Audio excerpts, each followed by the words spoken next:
In the huge hall, Sasha joyfully embraces Heist, celebrating her new victory. She exclaims that it is all her merit and that her blessing sword master has finally come true. Excited, Sasha nods to Heist. The next move is yours and then mine, and she promises, as soon as I receive my blessing, we will set off on a journey together. He agrees, and the thought spins in his head that this is truly a big step toward their dreams. But memory immediately switches to a sad day in the past. Younger Heist and Sasha stand in pouring rain before two graves. Sasha quietly calls for the parents who are no longer there. Memory stretches further, a tearful robbery and a vow breaking through the pain. He says they will become the strongest to save everyone and ensure that no one else has to endure the same fate as they did. Turning back to the present, the elderly official calls Guys forward his turn. He explains, in this world, every 12-year-old receives a blessing, a unique power from a sacred text. Guys approaches the large encyclopedia of skills, staring at the pages hoping to find his own. He places his hand on the book and it immediately explodes with a blinding flash of light. The pages sway and turn by themselves at an impossible speed, stopping on one entry that materializes right before his eyes. Weapon Master. Guys freezes, bewildered, trying to understand what this could possibly mean. The light fades. Official Guys asks what exact skill he just demonstrated. Guys replies that it is Weapon Master and then admits himself he has never heard of such a thing. Sasha approaches theme equally confused and notes that if Guys cannot use any energy, this blessing seems impossible. Her face darkens with anxiety. 2 years pass and the scene shifts to a rocky mountain path. The old Heist, now called Sacred Heist, barely drags the colossal weight of a porter's backpack, wheezing heavily until it falls behind its adventurous company. The frightened deputy leader, Reynolds, turns back with a relaxed smile. He suggests taking a break and says they will reach their destination very soon. Heist is still bent over trying to catch his breath. From afar, Sasha watches their conversation. Rental turns to her and says they need to keep moving forward. I raise my voice and suggest they take a little rest. I sigh wearily and Sasha agrees. They will rest for half an hour and then set off again. While she was silent, Reynolds called her name. High's voice cut through the taunts aimed at Highs. Others from the squad, Robin witty and bold, Tycoon a wide-eyed youth, and the elven healer Pyazali openly mocked Highs for falling under his own heavy load, hissing that one without a blessing is just dead weight. She listened as Reynolds continued to speak quietly and warned, this defeat could become the decisive factor that wipes their party off the upward path in the ratings. The face remained cold, without any emotion, but the gaze sharply intensified at the very hint. She barely had time to open her mouth when Highs forced himself to stand up and gave Robin a strange smile. He insisted that carrying packages was the only thing he could do to help the party and repay them, so he ordered her to rest. His attempt to look cheerful momentarily threw Robin off balance and left her speechless. From afar, he watched the others, and a familiar annoyance rose within him. 2 years had passed since he received the blessing. During this time, together with Sasha, he gathered this party and achieved incredible growth. But he felt he himself had not moved an inch. His blessing still slumbered. Nearby, Reynolds was asking Sasha if she was being too lenient with him, as if she was treating him too gently. On it, the discrepancy in their progress was officially recorded. Sasha herself had grown to the prestigious A rank as an individual, but their party, Sacred, remained at the B rank. As they were preparing to move on, the heavily armed tank of the armored group extended a calming hand on Highs' shoulder and told him not to overthink and to rest a bit. Highs still grumbled a thank you, but secretly clenched his fist. He was gnawed by the fact that he still did not understand his blessing, and felt only like a carrier of baggage. His inner torment did not go unnoticed. Sasha glanced over her shoulder and concern appeared on her face. Reynolds approached with cider, muttered that Heist looked exhausted, and asked how he was holding up. Then he shifted his gaze forward to the path ahead and with a confident tone declared that, in his opinion, they would manage. But this hardly reassured her. Reynolds insisted again and again, bringing the conversation back to the same question. Had she finally made a decision? With a heavy heart and a troubled face, she quietly confirmed, yes, she had made it. Her decision was sealed by the next step. The squad stood before the gaping maw of Serpent's Den, the place of their ear-inked emotion quest. Reynolds laid out the strategy. Sasha vanguard, Heist would guard the entrance, Typhoon and Robin would provide support, and Piazzala would work as the rear healer. When the plan was announced, Heist stood behind everyone. His role was conspicuously unassigned. He watches as the party enters the cave, and uncertainty trembles in Sasha's voice. Sasha, Reynolds, am I just supposed to wait here? Reynolds, clenching his fist in anger, orders him to stay put and brush off the tense quarrel. Sasha commands the party to take formation. The entire group's strategy relies on special abilities blessings. An informed man explains, one of these blessings, Typhoon, grants access to teleportation magic, and that is why the blessed one can create a specific magical technique, a key element of their plan. Reynolds unfolds the details. Philip's main blessing is Sage, so he can use various forms of supportive magic, not limited to healing alone. And while the squad stands before the glowing entrance to the lair, Reynolds gives the final command, advance. Their advance is immediately stopped by a terrible royal cobra.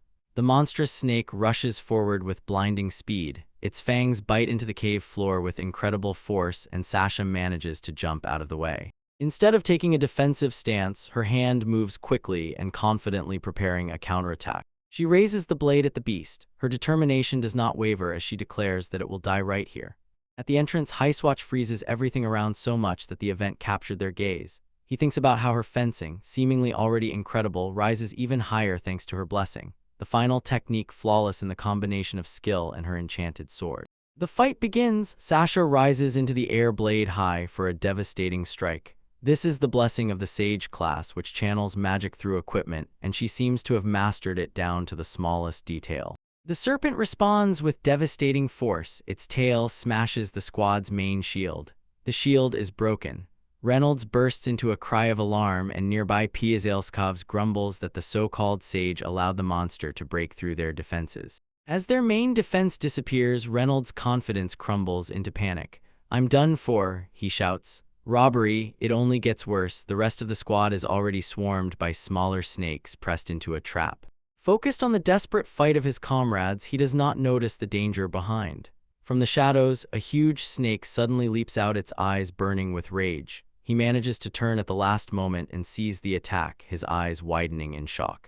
When the serpent lunged forward, a memory of a previous mission flashed in his mind. How after a chaotic battle he apologized to the team, trying to explain that he just wanted to be more useful. But his efforts only brought sharp condemnation from Sasha. She furiously ordered him to stop being a worthless circus performer.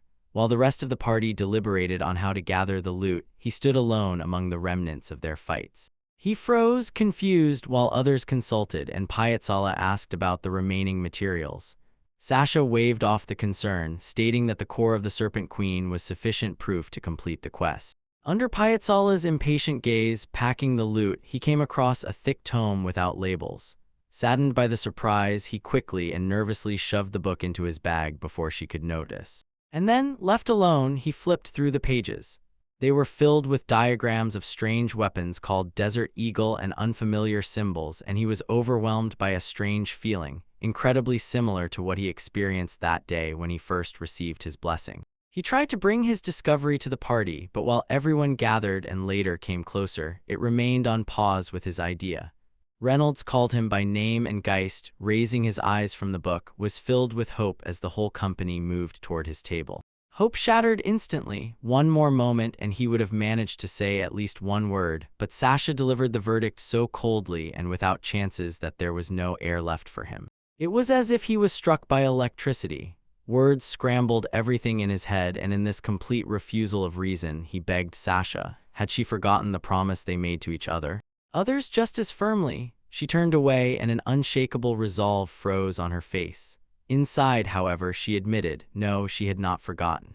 But while the party was on the verge of earning a title, she decided that he was nothing more than a birdie. The final gesture was simple. She placed a small bag on the table, his severance, and declared that her goal was to be in the strongest party, so he no longer fit that goal. He froze, stunned, when Reynolds threw a small pouch of coins near a barrel, tossed a contemptuous excuse, and paid for the ride home. The deputy leader then leaned forward, placing his hand on the tall shoulder, and twisted his face into a brazen smile, as if to say the party's glory would reach even his distant hometown. He continued sharply and directly, stating that there was no longer any place for robberies in their ranks. Searching for his own voice to start, he looked past Reynolds at the others as if checking whether they also blamed him. He asked if Reynolds was simply waiting for this very moment, but as soon as it appeared, his words seemed to throw him off course. They still had to respond, and Philip exploded, fiercely, relentlessly protesting against Geist's expulsion. He insisted that Geist had a special blessing that could one day make him a master. To this, the armored participant cut off, As the party advances in ranks, its standards must also rise, but Sasha remained completely motionless and silent all the time. Philip's protests did not subside. He continued to interrogate Reynolds about his decision and demanded to know what would happen with the robbery now that Reynolds stood his ground. Ignoring the outburst of emotions, Reynolds again fixed a cold gaze on Heisen and, feigning politeness, asked could he please leave the party.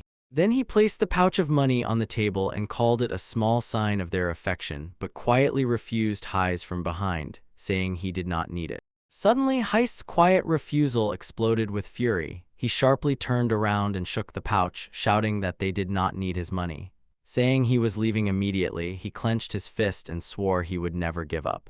The gaze burned with a stubborn, determined fire as he made the final bitter statement. He would never become someone who gives up like Sasha. His furious accusation that she used her teammates for her own purposes left Sasha with wide-open eyes, and stunned words hung in sudden silence. While she froze with an empty gaze, Reynolds stepped forward and calmly addressed her by name. Meanwhile, Guy's vow to never give up was still echoing. He knelt before the quiet girl and asked if this was really what she wanted, assuring her that everything was fine. She only needed one thing for Heist to die. Sasha, looking down, replied that it was no burden and apologized for making him take on this matter. Late that night, under the thin moon, Reynolds said, "It doesn't matter if she hates him for what happened." Sasha simply said his name in response. 2 months passed and now he was left alone. The robber exhaled, sighing wearily. He entered the noisy hall, carrying a large basket on his back. A traveler from the neighboring table noticed him and, pointing with his finger, declared that he had just dealt with 30 goblins himself, so he would have to try even harder. He paid it no mind, but the whisper followed behind. Other travelers were gossiping, tales about the boy from the sacred squad who was expelled, and how now he gathers flowers and plays alone. He was fed up with the contemptuous words. His face hardened as he clenched his fist, pushing away the thought, all that arrogant upstart could do was tarnish the party's name, or maybe they just never liked him on the team. On the wooden pier, 2 footsteps echo perfectly in sync. One, the light, firm step of luxurious armor on armored boots, the other, the softer rustle of simple leather straps. Their synchronized steps break off as soon as Sasha raises her hand and stops Guy's. She looks at him surprised, just like the rest of their company. Reynolds, Piazzala, and Robin watch from afar. Sasha says his name and there is sternness in her voice. He only responds with a glance. His face flashes with shock immediately as she gives the order. She commands to go south to the Dazara kingdom and find a place called Damplands. There, she says, he will find white medicinal herbs needed to brew restorative potions. Her question hangs in the air. He looks at the assignment without doubt and wonders where such an incredible amount of herbs she mentioned came from. As soon as he takes on the order, the rest of the party is already turning to leave. Sasha briefly says goodbye and walks away. Reynolds turns over his shoulder, smiles, and teases Sasha. He wonders if Heist will find those herbs for them. When he walks away, Heist suddenly realizes the white herbs must be very valuable if the party is making money from them. He understands he was sent on a mission. As she walks away, a barely noticeable, all-knowing smile remains on Sasha's lips. She is sure he will manage. His modest confidence seems to reach him as well. He squeezes the paper with her instructions tighter. The road is long, he knows this, but his determination is iron. He will go. By the next day, his path leads to damp lands. He climbs a hill, stops, and the air catches in his throat. Before him stretches an endless field of pristine white flowers, such beauty that he finds no words. It seems enough to just look, and he is already stepping into the sea of flowers. He gets to work, carefully picking herbs and placing them in a basket. He quietly tells himself that the rest of the company is not nearby. Although he was left alone to handle this task, a feeling of gratitude still settles inside. He looks up and smiles sincerely. He thinks that at least he should thank them. After all, their shared dreams might one day become reality. He looks over his shoulder and suddenly a shadow covers the field of white herbs. He asks aloud how such a large shadow can fall so suddenly. His eyes open wide in pure horror. Above him looms a giant bipedal dragon, a body of solid mass of dark, torn scales and sharp claws. Frozen in place, he only stared numbly upward at the giant creature that appeared before him in the peaceful field. The creature lets out a deafening roar, and panic instantly pushes a painful thought. The dense field of herbs leaves no clear escape path, and his legs tremble on their own. He lets out a desperate scream as soon as the dragon lunges forward. His gigantic figure completely blocks the sky. The blow hurls him into the air. With a thud, he lands on the rocky ground and painful air bursts from his chest. From a towering vantage point, Reynolds watches everything with a cold face. He wonders why Sasha sent Heist here and concludes, for a party, this kid is nothing but trouble. Confused and covered in blood, he feels an image of Sasha's smiling face flash in his mind for a moment from that very robbery. Despair overwhelms him as he lies before the beast, and he feels he has no right to live at all. When the dragon growls and prepares the final strike, a spark of defiance ignites within him. He clenches his teeth and tells himself, this is not the place where his life ends. Determination grows stronger. A strange light flashes in his eye, and from his outstretched hand bursts a brilliant, blinding flash. He feels the light gathering in his hands, transforming into a strange metallic weapon, the M79 grenade launcher. A primal instinct washes over him. With sudden, undeniable knowledge, he understands he can hold this impossible thing. The dragon roars so loudly it rings in his ears as it charges forward.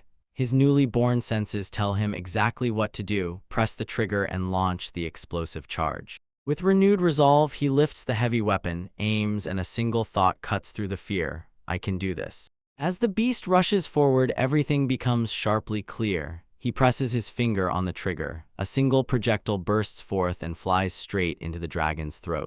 A massive explosion rises from within. The shockwave tears the dragon's head from the inside out, and the force throws Heist backward. When it's all over, the weapon in his hands begins to dissolve into particles of light. He glances at the weapon master book, and horror creeps over his face as he doubts whether this was the very grace mentioned there, a power not of this world.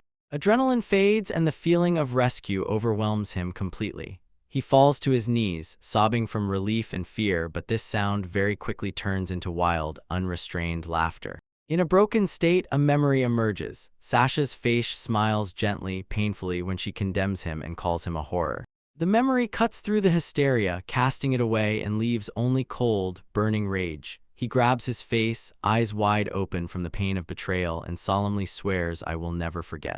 Meanwhile, in the guild hall, Guild Master Geist watches from the office above. He congratulates Reynolds and Piazzala on their promotion to A rank. From the courtyard below, Reynolds expresses gratitude, and his team stands nearby, proudly puffing out their chests behind him. He sips the drink and casually asks about Highs, noting that recently he has heard troubling rumors about the guy. Piazzala, standing next to Sasha, clings to his sudden interest. Continuing, he reveals how serious it is, not only that they abandoned the boy, but also that they plan to harm him further. And he adds that rumors portray them as fake adventurers. Azala, catching the embarrassed glance, asks if he really believes that they are capable of such a hideous villainy. The guild master only swallows once more from the cup and says that this is what is whispered around. Then he leans forward and the tone changes. As their fame as a sacred party grows, so will vigilance and gossip, just as the understandable motive why they want to get rid of the guy. Under Sasha's inquisitive gaze, he reveals details. He is still chasing the dream they once all talked about together and earning a living. He also reminds that guys pointed out several good places to gather medicinal herbs. He pauses, swallows again, and asks them to recall the place indicating the direction, naming Desara Desert. Suddenly, his calm mask cracks. With a bang, he pushes the cup on the table, and his voice thunders, demanding an answer whether they are playing games with him, directly mentioning wetlands. His accusation hangs in the air as soon as he reveals the terrible truth. The swamp is the lair of the SS+ rank Black Dragon. Suddenly, Sasha is struck by a suspicion he sent the robbery to his certain death. But just as this weight begins to settle, a guild worker bursts in and calls the guildmaster with urgent news. Feeling alarmed, he stands up and orders Sasha and her entire company to immediately descend to the main hall. She obeys without questions, and on her face anxiety. Downstairs in the guild hall, there is complete chaos. From the balcony of the sacred party stares in utter shock. A commotion rises, and in the middle of it all stands Heist. In his hands, the colossal severed head of the Black Dragon. He looks straight ahead without any hesitation. His eyes, filled with rage, pierce his former comrades. He asks them direct questions. His voice carries reproach and accusation, and he asks if their hatred has grown so deep that they truly wished him harm. He reveals that this is not the first time he has heard something like this, confirming his suspicions. He reacts to his outburst confusedly. Sasha asks what it means, and he immediately cuts her off, brushing her off. Her confusion is just a pretense. He sharply gestures toward the grotesque dragon head and growls for them to look at it, proof of the fate they prepared for him. And with bitterness, he recalls the time when he was truly happy, believing their kindness was sincere. His voice breaks into a wild scream. He declares that he can no longer endure it. The betrayal has pushed him beyond the limit. With fierce, unwavering determination, he makes a silent, powerful vow he will become the strongest of all. Just as he was about to fulfill the oath, a fierce shove pushes a guild member nearby. He crashes down with a thud and falls to the floor. Heist cannot hold on. He is knocked down and lands heavily on a wooden plank polished to a shine. Sasha looks down at his fallen state. Shock masks her face and she calls out his name. 2 years later, Heist stands at the counter in a rural establishment and lays out coins. He tells the owner that he will stay for a month. The old man behind the counter replies, now that he is S-rank, he should get out of this rundown shack and move to a more decent area. Pressing a tear to his eye, Heist ignores the advice and simply asks for breakfast to be included already. No one here would ever suspect him even if they tried very hard. His official title is already known to everyone, S-rank adventurer, Heist, the harbinger of darkness. In the same charged silence, Sasha flips through a newspaper. The headline shouts, Brynhild Valkyrie finally promoted to S-rank. She slowly considers the new applications that will now come from her party. Meanwhile, he returns elsewhere. Tall stares emerge from the doorway, and in his gaze focused, tense determination. He was summoned to the Merchants Guild by the guildmaster guys themselves because he is an S-class adventurer and, surprisingly, the strongest in unarmed combat. Taking a sip of his drink, Heist asks the guildmaster why he was called. Jace explains he heard that Gaius, all alone, defeated the mithril ogre, an S+ rank monster. Apparently, he even claims that the latter taught him well. But Gaius retorts, asks when Jace even became his teacher. The power of such creatures is determined by a formal ranking system from the lowest F to the highest SSS, although no monster of absolute rank has been officially recorded. Standing before a huge stack of collected monster remains, Gaius listens as Gaius notes, more careful processing would have yielded more materials. Heist quietly admits his blessing is sometimes a bit too strong. Changing the subject, the guys hand him an envelope with a wax seal. He explains that it is an invitation to the S-rank ceremony, and this confuses Gaius because he was sure he had already received one. He watched as his raid examined the letter and noticed the royal seal. The guild master asked if the royal family also invested money in this matter, but the raid clarified the letter came from them, not from the guild itself. He felt a pang of shame inside for all this grandeur. He recalled, the first king laid down the very idea of the adventurer king and essentially became the first S-rank adventurer. The guild master explained the seriousness of the moment. The royal family had to recognize him as a true S-rank adventurer. The king's heirs were closely watching him, and to be truly recognized, Heist first had to complete a task they entrusted to him. While he was processing this information, Jace added an important detail. Sasha was there too. The high-sized shot immediately raised alarm. He felt her right behind him. His face sharpened and his fist, prepared for a strike, clenched tightly. He looked again at Jace and quietly asked how he could have forgotten what happened between them. Gaius calmly said that he had repeatedly told Sasha about the robbery. A bitter memory surfaced inside. Sasha, surrounded by her gang, declares that he is just a burden. The guildmaster's voice cut that memory with a question whether the robbery was expelled for weakness or some other reason, but the answer remained the same: he was expelled. The conspiratorial manner disappeared, giving way to cold acceptance. He said he didn't care because he considered it quite natural to be cast aside for a week. In his opinion, that's how you become stronger. While he spoke, Sasha was seen quietly leaving the room behind him. He looked the guild master straight in the eyes. His resolve did not waver, and declared that he had no intention of abandoning his path to become stronger. But still, his determination was fueled by bitterness that sat deep inside. The word comrades echoed in his head, and immediately a quiet, contemptuous retort flared up. Nonsense. Having finished the conversation, Hayes turned around and rushed out of the office. The boys stayed in place, sipping from his cup and waiting, while he, watching the young man leave, thought, as long as Hayes has power, he still remains a tool. Several months pass. In the vast halls of the royal palace, two figures are summoned. A courtier announces the arrival of the traveler Sasha, and the traveler Heisthi stand with their heads bowed down. From the throne rises the 13th king of the kingdom of Habelk Barbaros. He speaks on behalf of the kingdom and immediately takes the floor about the final trials, the very ones that will become a stepping stone to promotion to S rank. Nearby, closely watching the progress of the meeting, stand two young royals, Cress and Yuan. The youth, first Prince Cress, steps forward and announces the first task. The kingdom has assigned Sasha to tame the crystal golem that recently appeared in the neighboring mine, and he will accompany her. Sasha accepts the challenge, shouting a call for an honorary reception. Then attention shifts. A young woman, Nguyen, eagerly slides a document to Heis and declares that it is now his turn. His mission is in the east, in Philia, deep in the sacred forest of Gagasia, on the lands belonging to the kingdom of Ador. The girl, already called the first Princess Mune, shines and announces she will set off from Heis on his quest. He looks back at her, stunned, frozen, before he begins to object. He refuses dryly, stating that she cannot leave with him. The princess is stunned by his sharp refusal, and the rest of the court silently watches. And for the first time, a dark bandage becomes visible over Heist's right eye. Mune asks for clarifications. She says that under her supervision, his chances of success in the S-rank mission will increase, and immediately checks whether he also takes his comrades into account in his calculations. Despite her, Heis addresses the king directly. The work is too risky, so he will handle it himself, and asks the king for forgiveness.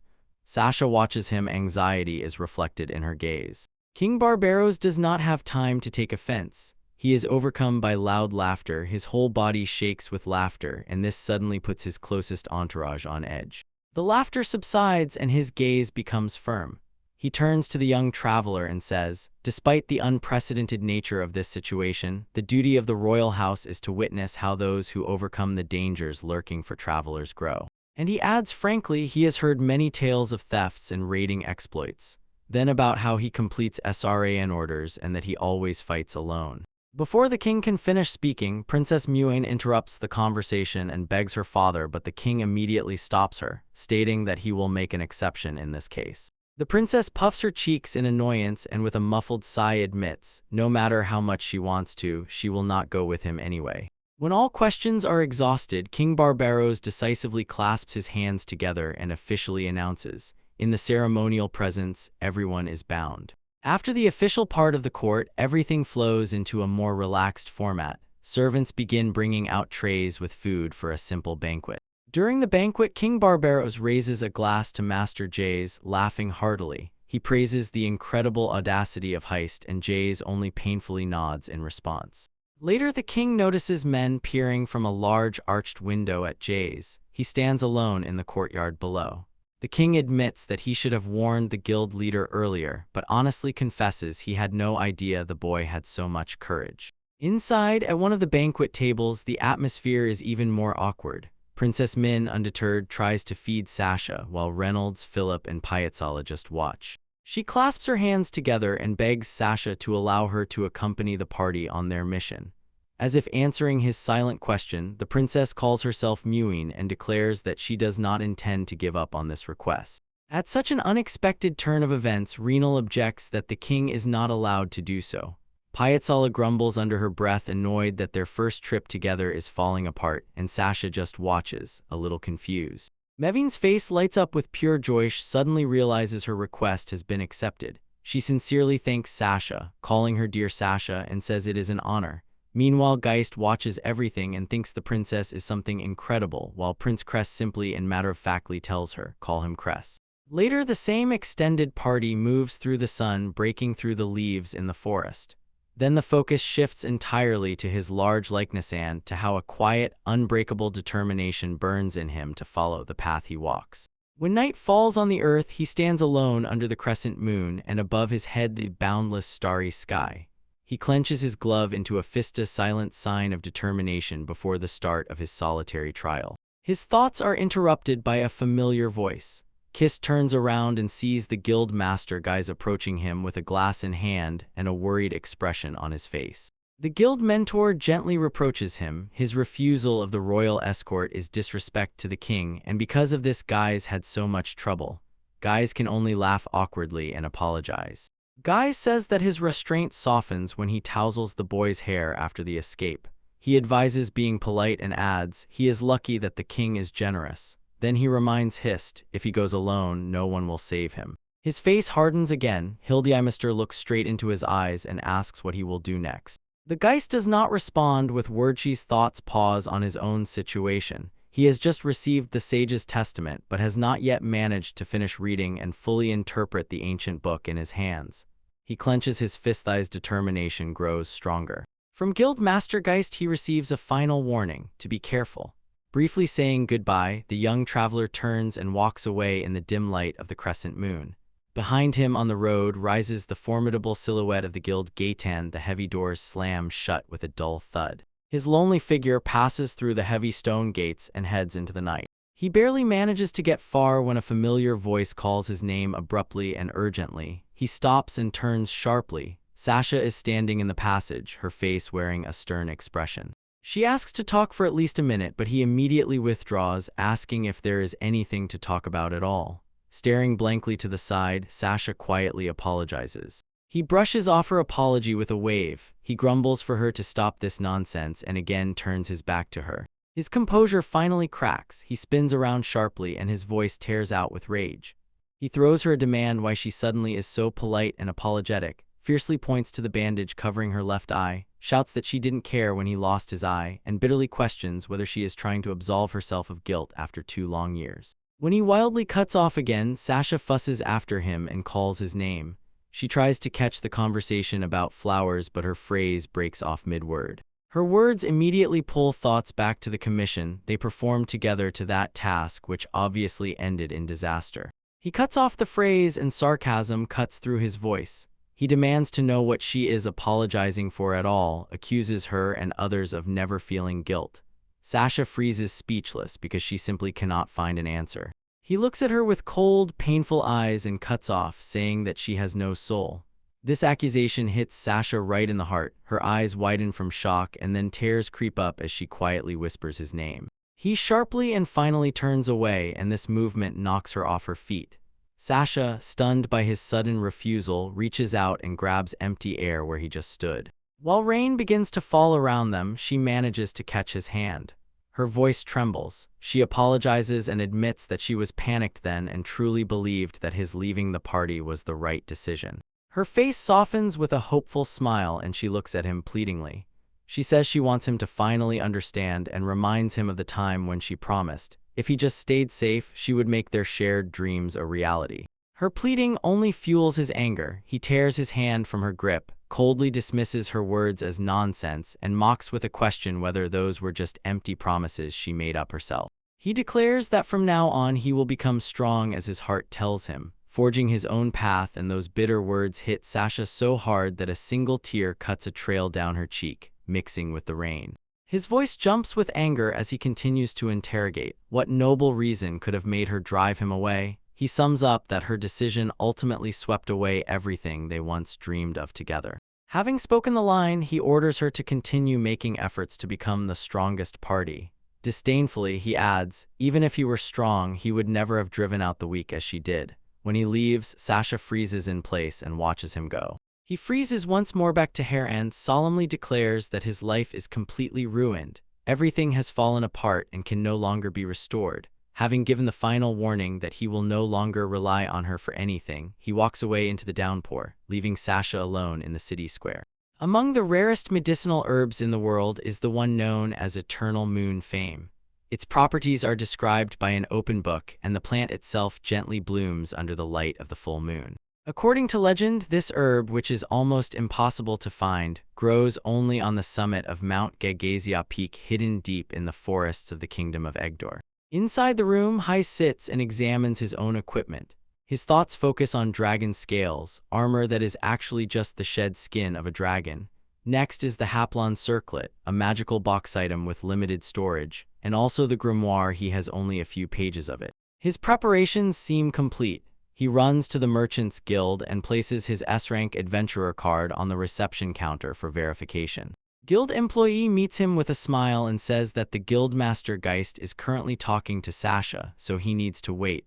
While he returns to the quest board and thinks if there are any high-level requests for rare herbs, he replies that he will wait. While he flips through various posts, suddenly a female voice asks what is wrong with him. He raises his eyes and sees an elf with pointed ears and an arrow stuck in her hair. He replies dryly that it is nothing, but the elf stubbornly does not take her skeptical gaze off him. Their exchange of remarks continues right in front of the lively guild quest board. Everywhere are posted announcements about rewards and orders. Breaking the silence, she puts it to him directly, elves rare. He turns to her and confirms, generally yes. He unfolds the thought and explains, it is unusual to see an elf who has broken away far from Ghidorah. On the map, a colossal distance is marked between the kingdom of Hybelk and the remote forests of Ghidorah, so her appearance here only reinforces the feeling that this is a wonder. From a short distance, he observed another woman approaching Pyazala. The newcomer, a B-class adventurer named Persia, showed her identification. Pyazala awkwardly noted that it was her first time here and added, "It's rare to meet someone like this." He stepped closer and told Pyazala that he had met a person like her for the first time, one who keeps to themselves. She threw the question back, inquiring about his own situation. In response, he simply showed his own adventure map. Pyazala's eyes widened sharply as soon as she noticed the S-rank designation. When they stood before the quest board, he admitted, indeed, for an S-rank to go on adventures alone is rare. But Pyazala seemed more interested in his choice of task and emphasized, he was taking on an order in Idora forest. The name Idora caused a sharp, extremely strong reaction in him. He closed the distance between them and rushed closer. In a hoarse voice, he told her it was none of her business. His aggressive questioning was interrupted by a guild official. He shouted, "Heist, your time has come." Realizing he had overstepped, he immediately composed himself and announced, "I'm going," turning away from Stundale. While the hall was bustling with activity, Sasha in another part addressed someone as soon as he appeared. She guessed he had come to meet the guildmaster Heist regarding a task directly ordered by the king. The person she spoke to was Heist. He passed her without a word, his facial expression unreadable as he walked on. She watched him with her eyes, and at that moment concern flickered across her face. Pyazala observed their brief, silent exchange from a distance. He entered the guildmaster's office. Inside stood the guys along with another very burly man. The guildmaster addressed Heist directly and informed him. In the Gagasia region, a dragon with SS rank had begun to show activity. After that, he added an important detail: the Yggdrasil clan. Representatives of one of the 4 great clans were also operating in the same area. He listened as the guildmaster guys began to explain what target they had behind them. The Yggdrasil clan was mostly composed of half-humans, and its leader was the famous hero Iris Anal. The guildmaster explained, the word clan might be a misleading term. It was a huge organization under whose protection many subordinate adventurer squads operated. The teams worked completely independently, taking rewards directly, and the clan itself did not take a share. As soon as he finished the explanation, the boys handed him a small, sealed object. He stared at it and did not take his eyes off his face. A question was written in his eyes. What could this mean? He clarified that this is a request letter for Hayes. He must show it to the Yggdrasil Guild. Geist boasted after 40 years in the business, his connections, especially with the leaders of 4 major guilds, will definitely be a great help. Fucking the letter away, he announced his departure from the high window. Geist watched him and gave the order not to delay, warning, be careful. He passed through the towering stone gates of the city, leaving behind the bustling center, and turned onto the open road of the outskirts. Suddenly, a flash of light caught his gaze. With lightning precision, he snatched a strange weapon resembling a pistol, and the click of the mechanism cut through the silence while he demanded to know who was there. He fired a warning shot. A burst of energy exploded near his invisible target, and he thundered aloud as if to say, this was the first warning shot, and the next one would spill blood. From beneath the ground appeared a small creature with a smilate, simply brought an apology. An elf archer appeared from behind the tree and immediately admitted that he had already found her. Her sortie required knowing why she was sneaking around secretly. She had already begun to explain that she had a request, but he cut her off and ordered her to look for someone else. She did not give up and explained she was also heading to Gagasia. Since their routes coincided, she insisted that anyone would do for her purpose, and she threw him a demand to name the reason why she could not go with him. He looks at the elf woman from head to toe and demands, what could her trouble possibly have in common with him? Barely getting out of bed, she cuts him off directly. The only cure comes down to one type of herb to save her sister. Everything else is already prepared, but this ingredient is exactly what is missing. And that's not all. It's currently the monster's mating season. She does not stop. Traveling with him is exactly a strategic choice. Kingdom Ghidorah gives him logistical support, so he is the most effective option and the clearest path to her goal. Standing in the open field, he is still trembling from shock and asks how she could know so much about his mission. The elf replies calmly, intuition told her to eavesdrop on his plans. Her face twists in despair. The elf woman clenches her fist and begs him to take her with him on the journey. After all, she wants to save her sister. He listens to her pleas and clarifies the terms of their agreement. She proposes a star contract. If she manages to get that herb, he will take all the reward money, and if she dies on the way, he can keep her body. Temporary companions only until they reach the destination.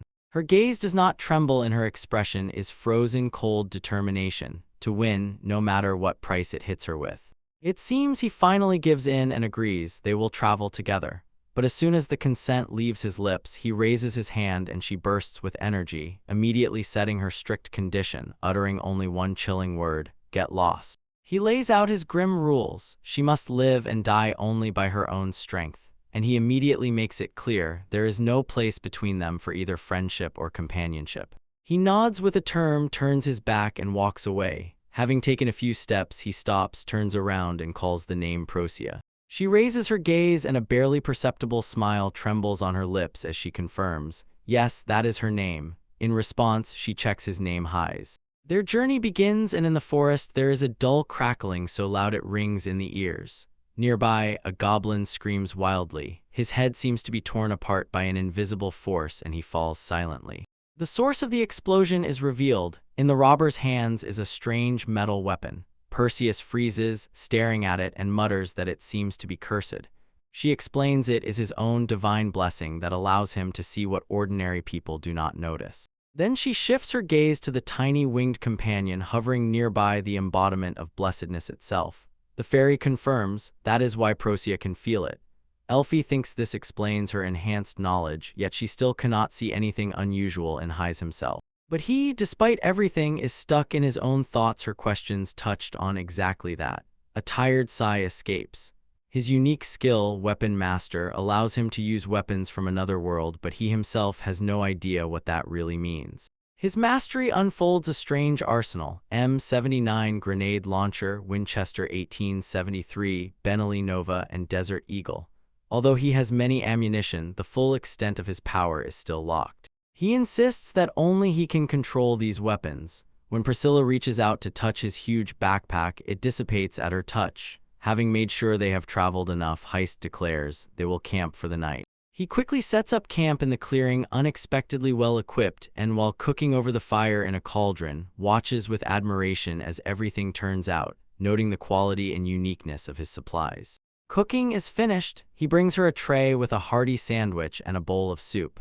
She notes, the dish is made from high-quality ingredients, quite unlike what is considered usual even among S-rank adventurers. She hesitates, and this reminds him of their agreement. I thought we were not allies, she says. Without turning, he simply orders her to eat. She carefully takes a bite of the soup and her eyes widen in surprise. The taste is incredible. Admiring the cooking skill, Heist sits on top of the tent and reflects. For an S-rank bearer, self-sufficiency in everything is a necessity. After the meal, when the bowl is already empty, Procea thanks him. Her gratitude seems unrelenting, so she looks at him just as intently. He catches her motionless gaze and asks what she is thinking. She explains her surprise and honestly admits she is truly grateful. She was mistaken about him, thought he was just a cold person, but his actions prove otherwise. Her frankness momentarily throws him off balance. A simple "phew" escapes his lips. Without stopping, Priscilla reveals the real reason for her gratitude. This journey is a chance to save her sister. While the fire crackles nearby, she suggests he also rest and promises to ask the spirits to keep watch. And at the end, cheerfully thanking him for the delicious dinner, she settles in. He agrees, and a strange feeling of nostalgia washes over him as he looks up again at the starry sky. A brief moment of silence is shattered. Someone rustles in the treetops. When they raise their eyes, the watcher's eyes widen even more in disbelief. Before them is something that defies understanding. What kind of tree is this? He breathes in astonishment. A colossal, ancient tree looms over the landscape, its branches stretched to the heavens as if trying to touch the very sky.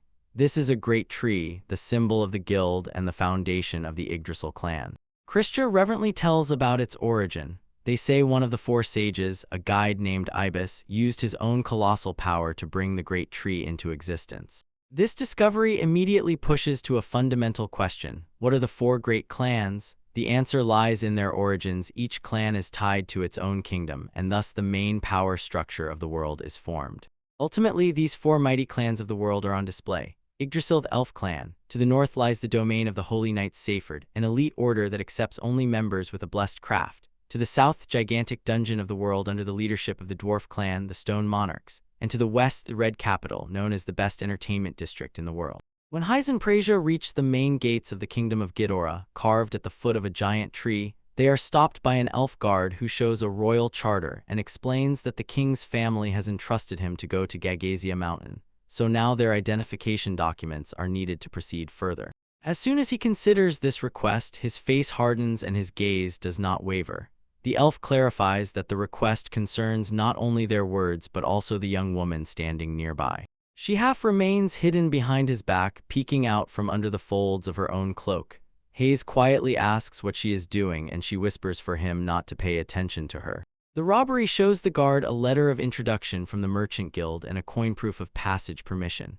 As the guard examines the items, an elderly elf with a long white beard emerges from inside the gate and commands, "Halt, step back, and let them pass." The guard, confused by the interruption, promptly complies. The old elf returns to Hayes, apologizes for the delay, and accurately identifies him as an ally of Geist. Just as Hayes manages to gather a response, the old elf adds, "The great sage Ibis awaits him." Urgency overwhelms Hayesh, firmly grasps the old elf's hand and pulls forward, ordering to lead. Geist looks back at Perseus and orders to wait. For a moment, suspicion flashes across his face. He asks himself where such a sharp change in El's behavior comes from and tries to understand what power a simple letter from Geist might hold. When the elder calls him forward, Perseus approaches closer and immediately reassures him.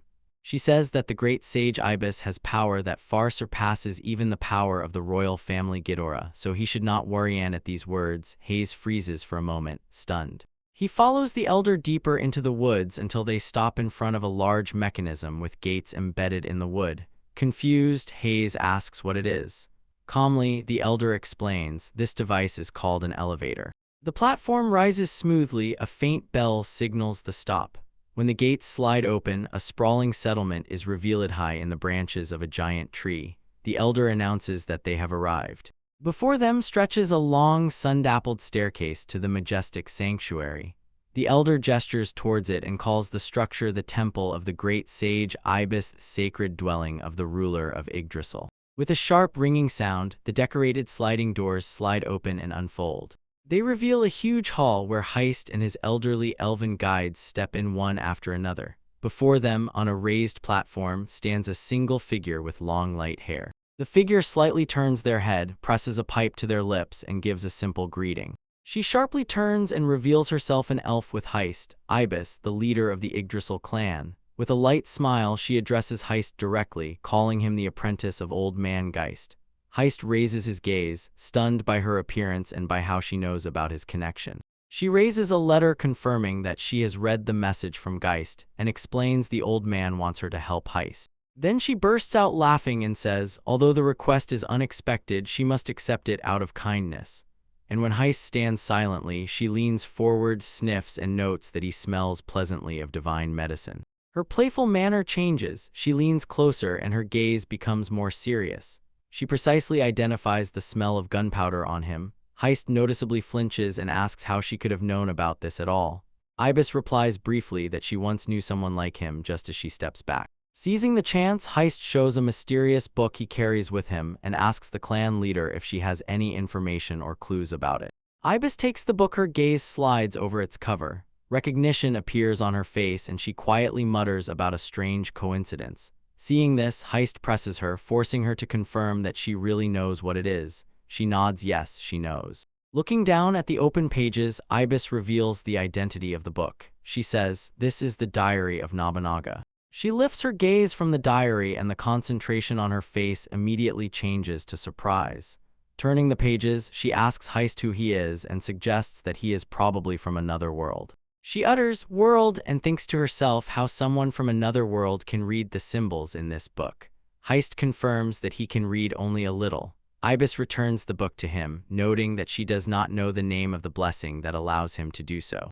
Fingers tips dipped in ink touch the open page and it freezes. Suddenly it dawns on her, now she can read more text than before. A mischievous smile spreads across her face. The situation seems interesting to her, and she orders Heist to sit and read the diary aloud. Looking up at the stern elf, he agrees and promises to read verbatim. He begins with an entry describing how Ibis came to visit, comparing her to cute kitten. The author Nobunaga dreamily wonders how she could be dressed in a cat costume. Hearing this, Ibis explodes with embarrassed, furious rage and shouts that it is all a complete lie. Heist flinches, asks what happened, and Ibis fumes with anger and promises to punish Nobunaga, leaving him to guess what their true relationship really is. Her shame finally reaches its limit. She snatches the book from his hands, sharply cuts off, "Enough for today," and tells him to come another time if he needs help. Heist is pushed with a jerk. He stumbles, falls backward, and lands on the floor. Now outside on the slopes of the mountainside of Gagasia, high up, he fixes his eyes on the diary. He reflects on the strange coincidence, as if exactly what was needed has opened. But the found idea of a living book with its own will does not calm him at all. As he walks, the ground suddenly shakes and tears the silence to pieces. A huge worm-like monster bursts out with a deafening roar. Nearby, the elven archer Priscilla quickly notes that the fog is thickening. Her vision is immediately obscured by a cloud as the monster breaks through outside. The monster thunders as it throws its massive body down. With a strike, it hurls Persia helplessly into the air, screaming in alarm.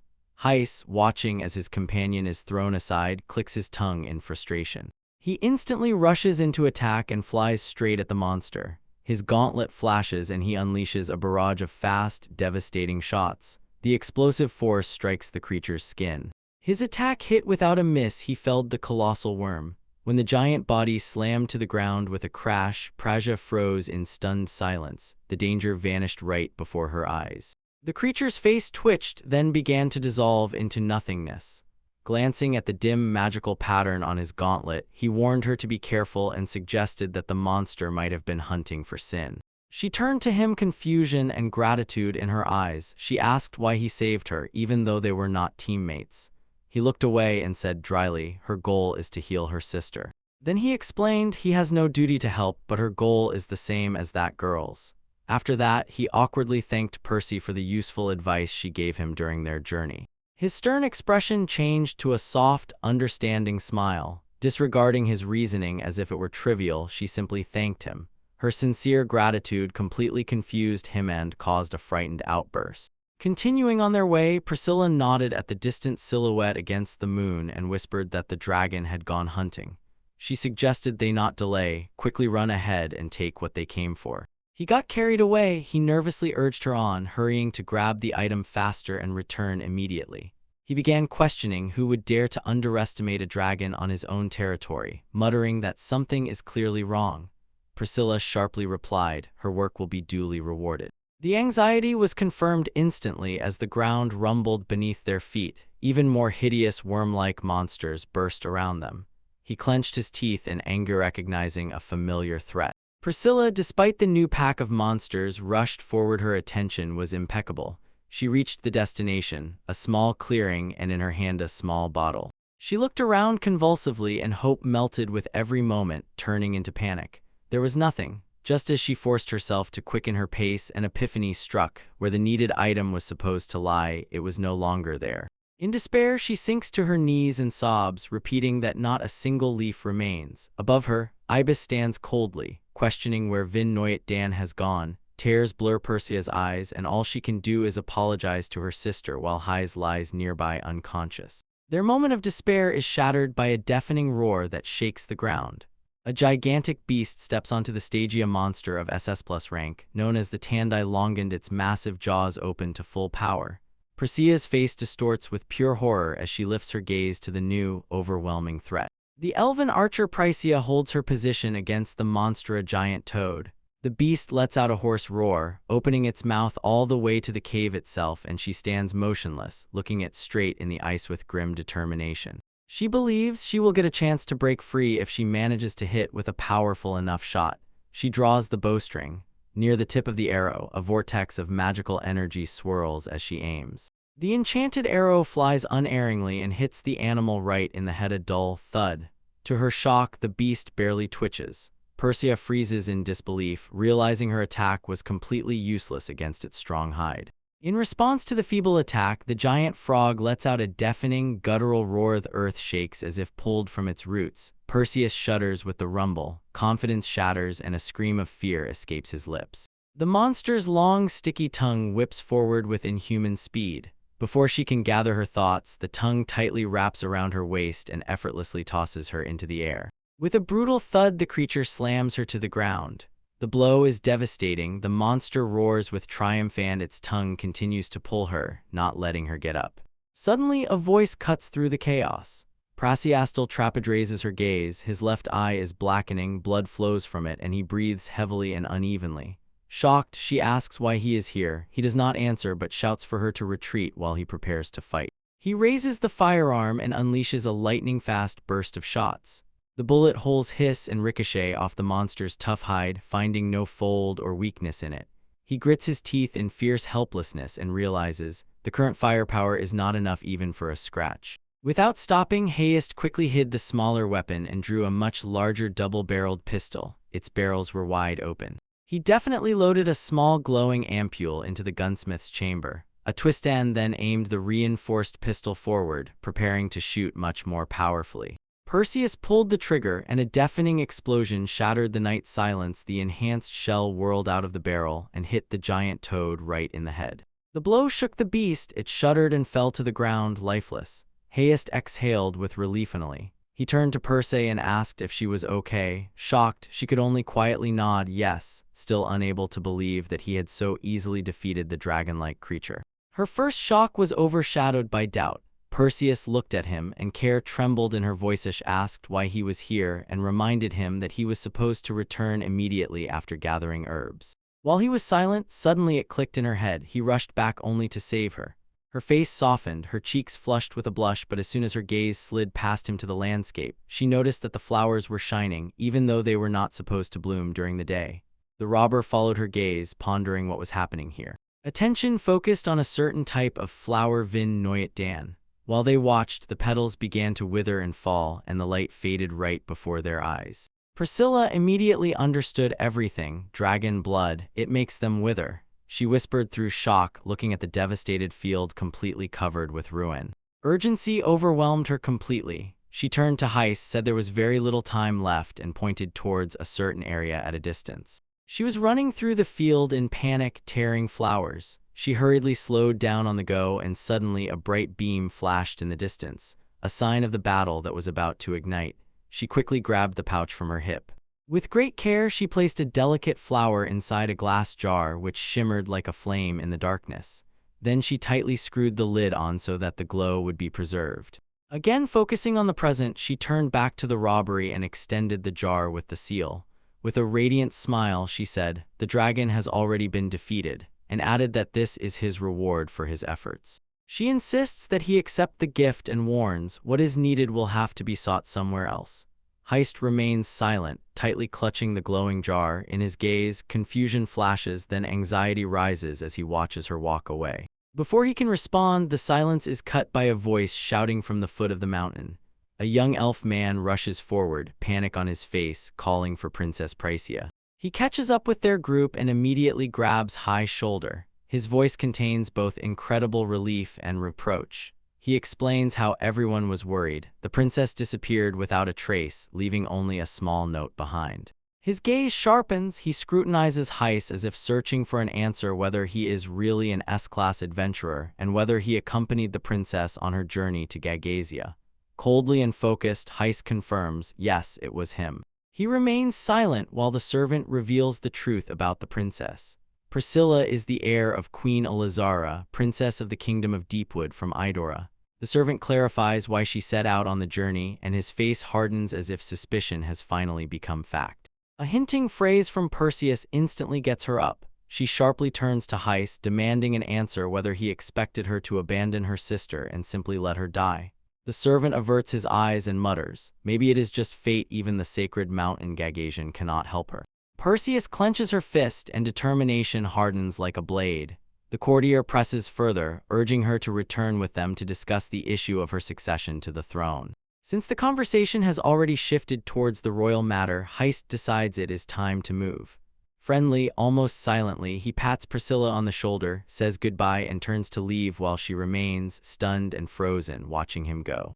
A little later, in a secret room within the kingdom of Ghidorah, Perseo sobs, pressed to the chest of Queen Alsara. She whimpers that her mission has failed. She has not managed to find a single Vin Noyat Dan flower. The queen gently soothes her confusion. She convinces her younger sister with the same words that were said earlier. Perhaps this result is just fate. The queen emphasizes that what matters is not what succeeded or failed, but the path she took, whether to the west or to the central lands. Wiping away tears, Priscilla nods in solemn agreement. She extends a small gift to her sister, the Queen Alsara, who freezes in amazement. Priscilla explains, it is a tiny souvenir from her journey. Gift Vin Noyat Dan flower, perfectly preserved in a glass jar. A faint memory of how she got it rises in a wave of emotions, and with tears in her eyes she remembers the one who made it possible, Heist. A few days later in the Travelers Guild, Guy sits alone, sipping a drink.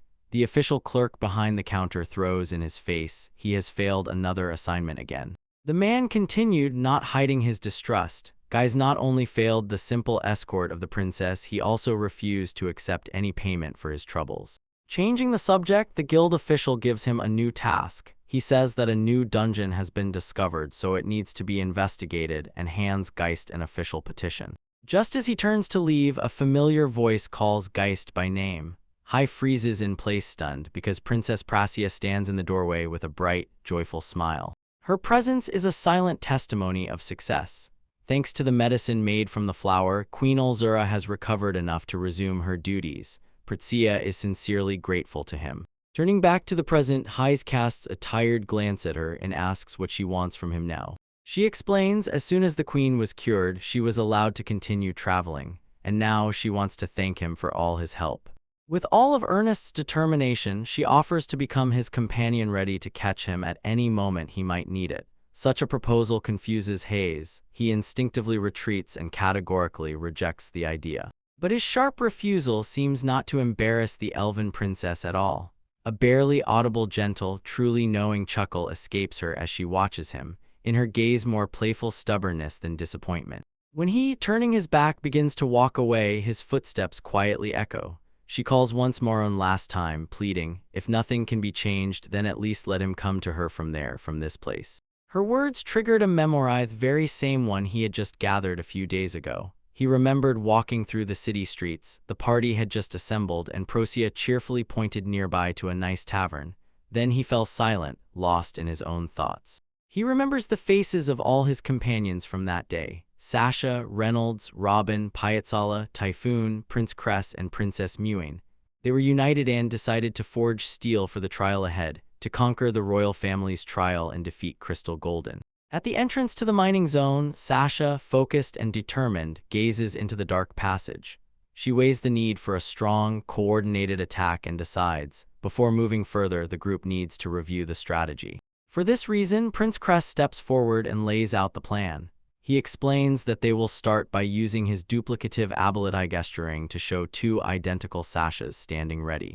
He continues the briefing and says, as soon as his ability activates, Robin will use his explosive arrow skill and it will be enhanced by Princess Mia. According to a predetermined strategy, Sasha addresses the entire group and declares that she fully trusts the team. She confirms, as soon as their preparations are complete, she will burst in to deliver the decisive blow. Reynolds, Robin, Heiss, and Philip listen attentively without taking their eyes off her. Then she shifts attention specifically to the royal brothers and sisters and formally asks Prince Cress and Princess Nguyen if they are ready to carry out their parts of the plan. In complete synchrony, both Cress and Mevin shout their confirmation. Their faces flash with determination, and they are ready to keep fighting. After confirming their determination, Sasha announces, the time has come. She takes a confident step forward and leads the squad into the wide maw of the mine cave. Inside, they are met with a breathtaking scene, a huge cave, all sparkling with high-purity crystals. Princess Muyan explains that mining is conducted for crafting and export, and any attempts to take them without permission are punished by immediate execution of the sentence. Sasha notices Heiss that there is incredible magical beauty here. He does not say a word, only looks away, remembering that the view from inside the mine itself is even more impressive. Piazzala notices his thoughtful state. His thoughts scatter when Princess Moon suddenly screams, "Every own stop." Straight from the crystal depths jumps a giant golem of torn stone, and crystalline Moon instantly recognizes it as a crystal golem. At lookout height, Robin peeks to the edge and looks into the entrance of the crystal mine, then reports to the group. She counted 7 golems, 5 patrolling deeper within the area and 2 standing guard by the gates. Philip can't help but mutter that he doesn't understand, asks what kind of creatures are in front of them. While she speaks, Geist studies the constructions and addresses Sasha. Their strange movements do not look natural, they simply turn the redhead or stone into golems. The obstacle forces Reynolds to gather himself instantly. He turns to Sasha and asks for the plan. Reynolds notes that the monsters, which appeared either through simple decay or through spawning, should not have such advanced cognitive abilities. The look is determined. Sasha begins to draw the sword and states the obvious course of action. She declares that they will act according to the original plan. Placing her hand on Prince Crest's shoulder, she orders him to use the ability Duplicate. A soft glow spreads from the touch, and the magic activates. An ideal copy of Sasha materializes next to Mityu. Robin's gaze immediately sharpens, shouts that now everything depends on the princess. At that moment, Muving gathers his own power and calls an explosive spell that envelops Robin's arrows in living fire. Her arrow blazes with power. Robin sharply pulls back the bowstring as if a fan of arrows ready to burst out. With a resolute cry, she proclaims, "Time for battle." She releases cursed arrows. They cut through the battlefield and hit smaller hologems, triggering a series of powerful explosions that scatter the defenders on the front line. When smaller threats disappear, both belts burst forward perfectly in unison. They leap into the air, and their blades draw a wide, bright arc-shaped trail while performing the White Lotus slash technique. Their synchronized strike converges and, biting into 2 large guardian golems, cuts through them completely. The crystalline bodies of the constructs crack and crumble, unable to withstand the force of the combined blow. When the dust settles, Sasha calmly reports, "The monsters are completely destroyed." Piazzala Friese is struck by the colossal power of Krez's blessing. But after all the effort, the exhausted Princess Mutine gasps and panics. She tells the others she needs a full day of rest before she can copy another blessing. She peers into the suffocating darkness of the mine shaft, and a sense of unease slowly creeps in. Something extremely suspicious is out there. Her brother, Prince Krez, notices her uncertainty and asks if she is joking. She grimly replies that she is serious, adding, "That crystal golem they just fought was unlike any she had ever encountered." At these words, his face hardens. A cold realization flashes across his face: they have already been discovered. He steps forward with authority, and his voice echoes as Krez orders the entire party to remain on full combat, heightened alert. This is not a mission where carelessness is allowed. By his command, the group rushes into a spacious excavated chamber marked as the Crystal Workshop. One of them skillfully remarks that their master is a true ace. A figure emerges from the shadows and collapses into a heap of ruins, speaking about a pretty blonde girl. When Sasha demands to know who he is, the horned man snorts and names himself, Crane of the Demon Clan. The name strikes like a shockwave through the robbery. He skeptically repeats, "Demon Clan," and it comes to mind how this race once competed for dominance over humanity itself. Indeed, the world is divided into human and demon. The Great Invasion was stopped by one person, but the land split. And the current area where they stand belongs to the demon realm, so the creature before them is one of its inhabitants. Suddenly, behind the party, Crane appears. His speed strikes the nerves.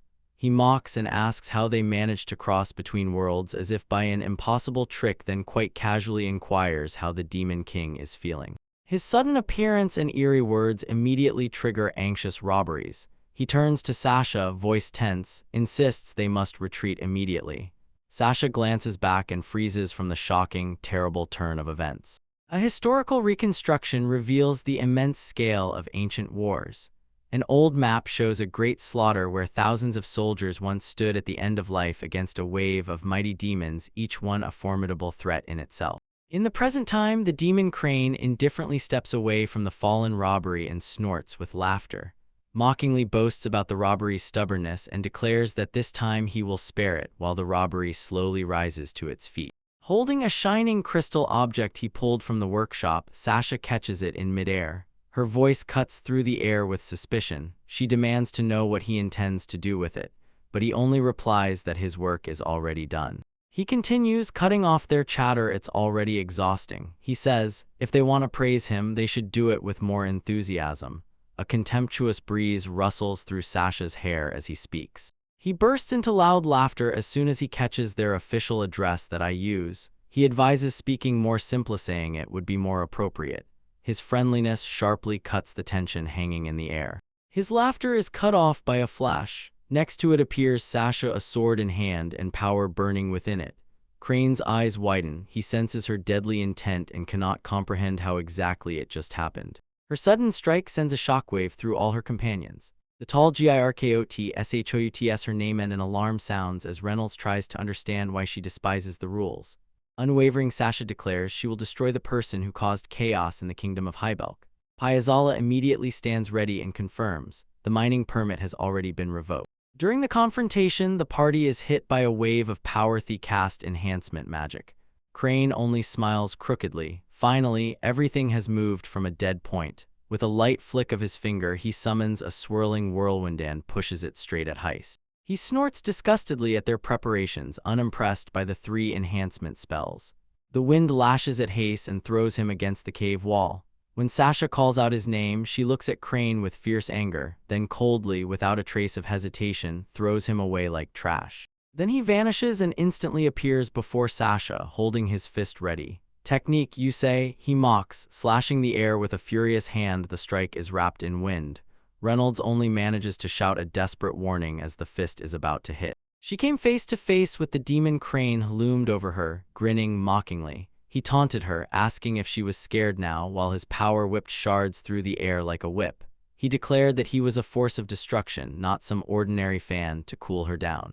Then he rose into the air, hovering in a whirl of rags and ruins. He looked down on everyone in that company, despised them like flies, and promised to fulfill their supposed wish: death.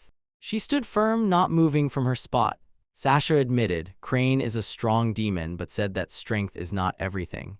She declared that a fight is much more than skills or muscles and that she would prove it. Damn it. The grimace on her face showed. Her fiery temper amused him. Suddenly, an avalanche of shells struck him one after another with dull, deafening explosions. He was shaken by the unexpected attack. He sharply turned his head and demanded to know who dared to attack. His gaze fixed on the culprit, Philip, gasping from exhausting work with the staff. The demon laughed through disbelief, asking how this little madman could have thrown him away with just spare parts. But before he could do anything, he was hit by a second series of smaller and faster shells, and it all ended with another powerful explosion that engulfed him completely. Through the smoke came a calm voice. Had he finished playing yet? When the dust settled, the whole party came out: Heist, Reynolds, Philip, Piazzala, and Robin. They hid behind 2 large, magically created shields, while Roland Cranacrip grumbled dully in irritation at their coordinated defense. Nearby, almost hovering in the air, the elf Piazzala looked at him with a confident, self-satisfied smile. She said that one tree does not make a forest, implying his own strength is not enough. Her phrase became the signal when Piazzala finished the proverb: 3 trees together can make a high mountain. Sasha rushed forward. The sword glowed with power, and she completely caught the demon by surprise. Her blade cut deep into Crane's chest. He staggered and recoiled, gasping for air. Pain and shock merged in one breath. Standing over him, she finished the job with one strike and told Sasha, the time to play with them is over. She watches as the demon Crane explodes into a furious, savage tirade.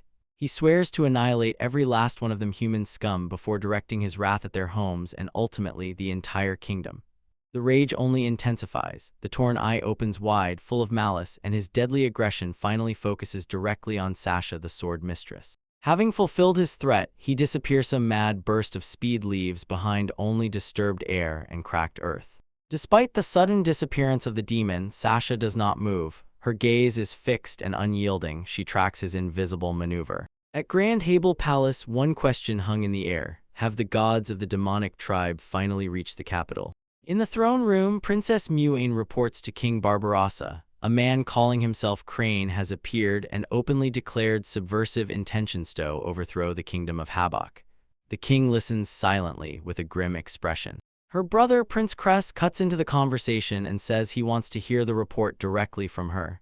When Muane thanks the king, Barbaros's gaze gives her confidence. He acknowledges the deep disappointment and shame that Heiss could not complete the mission. After this, the king directly addresses the sacred assembly, acknowledges their great achievements, and announces he intends to grant them one wish. He asks what they want. In response, Sasha steps forward, eyes wide open, filled with both hope and surprise. She officially requests a private headquarters for the sacred party, a clan house.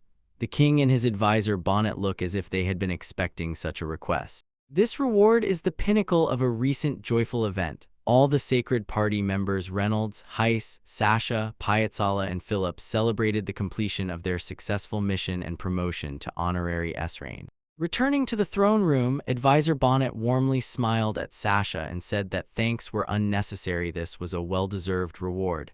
But moments later, his gaze became inquisitive. He asked about the failure of the heist mission. This question hung in the air, but the truth turned out to be more complicated. Heiss had actually successfully extracted the needed artifact from Adora Kingdom, the rare flower Vin Noyat Dan. Sasha stared at the preserved bud. The flower was intended for a specific, urgent purpose. It was sought to save Queen Alsura from a terrible illness. She lay in bed, exhausted and weakened. Her severe illness was precisely the reason why Heiss neglected his official duties. He gave the life-saving flower not to his superiors but to Prussia, the queen's younger sister. In a tense confrontation, Crane addresses Heiss, his finger sharply pointing like a verdict. He admits, since Heiss failed the assigned mission, that is a fact, but the heroic act when Heiss saved the royal family of Ghidorah cannot simply be dismissed. Crane says the king pardoned Heiss, but Heiss himself refused this offer, and Crane's fists clench in frustration. Elsewhere, royal advisor Bonnet speaks with Sasha and energetic Piazzala. Piazzala jumps with curiosity and asks what Preciad did next, grumbling that the robbery, as always, lacked any ambition. Sasha listens, frozen with surprise. In response, Bonnet says that Preciad left Ghidorah to become a traveler. He adds, if he is not mistaken, she now travels alongside Heiss. While he speaks, a vision of Heiss and Preciad walking away together confirms his words. This news makes Piazzala exclaim in disbelief and ask why Preciad took up robbery. Sasha remains silent, only her face changes, confusion and anxiety. The flash of her companion clarifies almost nothing of her own thoughts. Sasha's gaze slowly slides downward as she quietly wonders whether Heiss really intends to gather a new party together with the elven princess. Meanwhile, in Guild Hall, Heiss sits opposite Guild Master Geist. The older man asks if he is taking a break, and Heiss, slightly flinching, confirms that he is. He is informed that the dungeon reconnaissance is now officially completed. Jace hands him a new S-rank adventurer card and explains, from the 60th floor, entry is allowed only to high-ranking teams. The guild master thoughtfully turns this over in his mind. Perhaps Geist has his own reasons to be here and wonders if he will have to issue a card again for his investigation. When all the formalities settled, Gaius advises Geist to relax and finally enjoy his youth, reminding him that he is only 16 or 17. Piazzala, catching this on the edge of his ear, jokingly asks if he has a date for the upcoming spring festival and immediately leaves Geist completely stunned. His confusion breaks off as soon as Percy suddenly leans closer. A wide smile is already on her face. She asks if he still refuses her company. Surprised, Heiss gasps and almost spits out his drink. Piazzala points at him and laughs that Percy is holding onto him like a lifeline, and flustered Heiss snaps and demands to know if she is just teasing him. When the commotion subsides, Hayes places a calming hand on his shoulder. The serious but kind gaze of the guild leader simply tells him this is exactly where his is meant to be. He is examining a flyer of the annual Old Book Fair, a loud event in the reusing district of Habak. It seems like the perfect chance to find rare books and spend the day having fun. As soon as he begins to ponder this idea, Peugeot appears nearby, cheerfully asking if he is heading to the fair. He barely has time to respond properly before she decides to go together and says she will wait for him. For a moment he freezes but still agrees. They quickly arrive in the bustling Old Market district. The streets are buzzing, people crowd around various shops and look at everything in a row. Priscilla, smiling, notes that he seems to immediately disappear into his own world as soon as they enter. His attention is caught by a specific bookstore. On the sign A Promise, True Wealth of Texts, he decides to go inside and take a close look at everything. Inside, he looks around the space and freezes. The shelves stretch from floor to ceiling, and there is an incredible number of books there. The gaze stops on a specific volume hidden on the table. The Adventure Diary of S-Rank Adventure, Gerald E. He does not recognize this name, so he mentally notes, later in the guild to inquire about that Gerald. Meanwhile, curiosity prevails and he reaches out for the book. As soon as the fingers of his glove are about to touch the spine, the other hand gently rests on his own. He turns around, surprised to see Sasha standing there. She begins to apologize, but her own words betray her. She finally realizes who she just bumped into. The awkward moment grows with the sudden appearance of the rest of the sacred company. Reynolds immediately questions Heist's presence and Piazzala mocks as if this is a date. Caught between them, Sasha is completely thrown off and utterly lost. He freezes as soon as he sees Reynolds laughing, holding Piazzala in a playful grip on his head. Piazzala shouts in protest, insisting they are not a couple, but the highly stretched thing is stubbornly fixed on his former comrade. The book he was holding slips from his fingers and falls to the floor with a soft, dull thud. Nearby, a familiar voice sounds, "Niece." Looking up, he sees Sasha. She asks what happened and if he is arguing with someone again. Piazzala, just freed from Reynolds' grip, suggests everyone go for a drink and jokes that his legs are probably tired already. Heist presses his lips into a tense smile and says nothing. He sharply turns his back to him. "I'm leaving," he replies and walks away, while Reynolds and Piazzala watch him disappear from sight. A moment later, already sitting in a street cafe, Prassi must know, was the woman he saw Sasha. Heist confirms, then immediately clarifies they are just old party members. Prassi presses further, Sasha is his childhood friend. Annoyed, Heist brushes it off. It's an old game and their past no longer concerns him. Prassi's gaze softens as she stubbornly asks him to be honest with himself. Were those feelings for Sasha love, or maybe everything happened the other way around? Her tone sharply cuts through the air. Now he is serious. She reminds him that their hand almost destroyed him and he must know about it from his own investigation. A memory of their betrayal flashes in his mind. Prassi admits, the motive may be unclear, but the attempt on his life is undeniable. His face twists in agony. How could I have driven everything back onto those tracks that were before? The question hangs in the air like a heavy burden. Priscilla watches him intently across the table. "There is no way back," she says simply. When he lowers his gaze and sinks into thoughts about the tone, she asks another question. "Have you ever wanted this?" He only watched as the whole battle exploded into chaos. The horned man, Crane, unleashed devastating power and began shouting curses, scattering the monsters swarming at them. At the mighty shout, "Earth Sphere," the earth itself seemed to rise and crush the beasts. Crane roared for the cursed lice to be ground to dust. The horned warrior cast a terrifying look at them and his voice trembled low and threatening. He promised to kill them all piece by piece. While she looked at him, Priscilla's eyes suddenly widened. Everything became clear. She recognized him. He was the legendary warrior from Hybelk. With a slight snap of his fingers, he summoned another giant stone beast before them. Heist, however, did not falter a step. A faint smile appeared on his lips. He admitted the technique sounded impressive and, cracking his knuckles, prepared to see the look on his opponent's face when they met again. But before Heist could act, the stone beast was pulverized to dust. Its head exploded into powder. Crane loomed over the ruins and his smile stretched into a mad grin. He mused aloud whether a single striking palm had ever killed anyone, then reached out to them. "Pray," he commanded.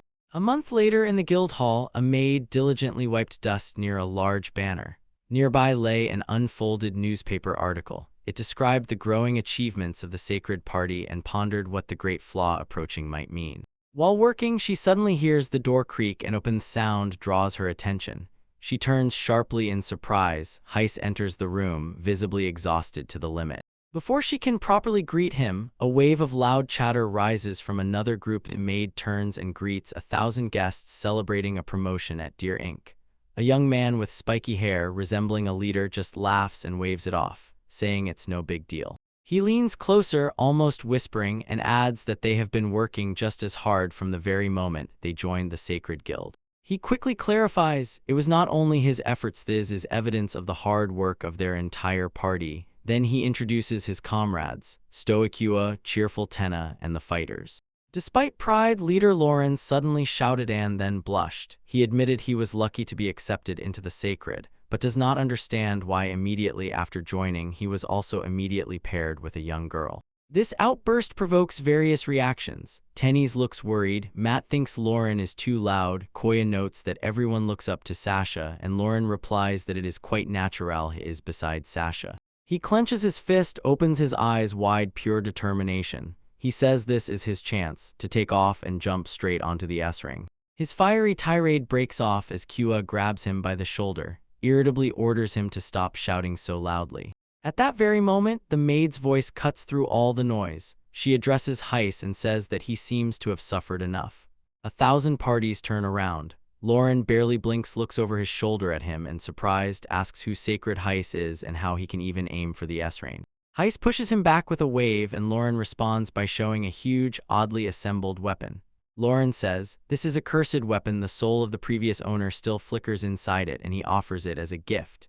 With a probing look, Heiss cuts in, "Take it for yourself," but Lauren insists. His face spreads into a wide, crazy smile.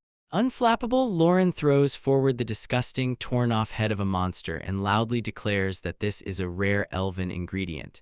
His partner, Kua, freezes in horror while he roars. The robbery has already come. When Lawrence's party explodes with shock and confusion, the voice of King Barbaros cuts through the noise. He announces that the royal family has already confirmed this very ingredient is part of the 30 million gold S-rank quest line. The scene changes to a huge hall. King Barbaros stands at the head, flanked by his children and advisors, and before him, an invisible assembly. He says he is not going to mince words and will speak directly about what is currently on the agenda. His audience turns out to be the most powerful figures in the entire kingdom. Chaos, leader of the Judgment Tribe, Mamacha, an S-rank adventurer nicknamed Blood Battle, and Jer Basin, leader of the Barbarian Tribe. The king begins his explanation. According to recent investigations, monsters of B rank and above have started reproducing at an uncontrollable rate. The assembly takes place in a chamber called the Supreme Hell Floor, a place near the capital where Heist had previously investigated personally.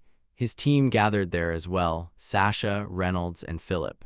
Among those called to service are key fighters of the Sacred Guild, Heiss, Beast, Tamer, Sasha, the White Heavenly Knight, and also their leader Guildmaster Geist, King of the Iron Fist. With a grim expression, King Barbaros names the terrible phenomenon the Beastly Massacre. A wave of shock rolls from the news, and distrust and anxiety freeze in every gaze. This beastly stampede is an event when the monster population explodes and gets out of control. When there are too many of them, they are forced to expand their territories, and the lands that were theirs before turn into a dangerous, uninhabitable wasteland for all other creatures. His Majesty continued, revealing all the details of the crisis. The Creation Storm cannon was supposed to exist only on the 60th floor, but suddenly appeared on the 10th. To speed things up, he allowed Guildmaster Geist to finish the work and gave him permission to open the dungeon to the public. Advisor Bonnet bowed in acknowledgement. But this was only a symptom of a much greater trouble. The ecological balance in the dungeon was broken, the territory was shrinking, and monsters from the lower levels began to climb out and spread across the upper floors in search of new land. Monsters did not scatter randomly. They moved with a clear purpose, and if the guild calculations were correct, their final destination was to be the royal capital itself. Guildmaster Geist jerked sharply, terrified to the bone. The memory of how the capital once endured a similar catastrophe 30 years ago only added to his fear, and the sheer number of beasts made him tremble. The scale of the threat was colossal. Even for a mid-level expert, the estimate of the number of creatures in the crowd reached a terrifying 20,000. The historical precedent was even worse.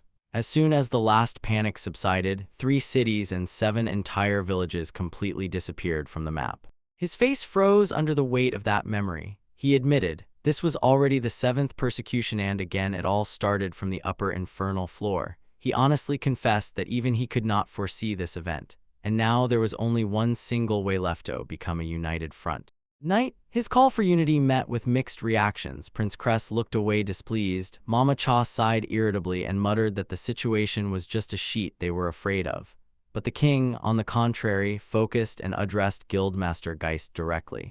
After this, he gave orders. Geist was to inform all adventurer guilds and request help from neighboring states, and Bonnet was to assemble the royal army as quickly as possible.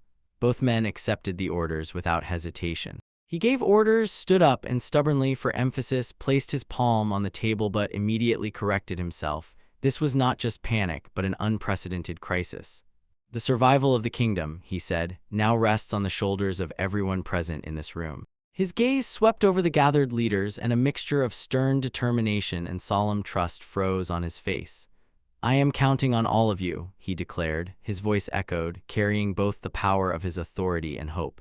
After the royal edict, Geist stood silently. A fresh bandage and an eye patch covered his left eye. Nearby, Sasha looked at him with an expression of deep anxiety. Among other leaders, burly Jeribson stated, "For this unprecedented threat, all clans must unite and prepare together."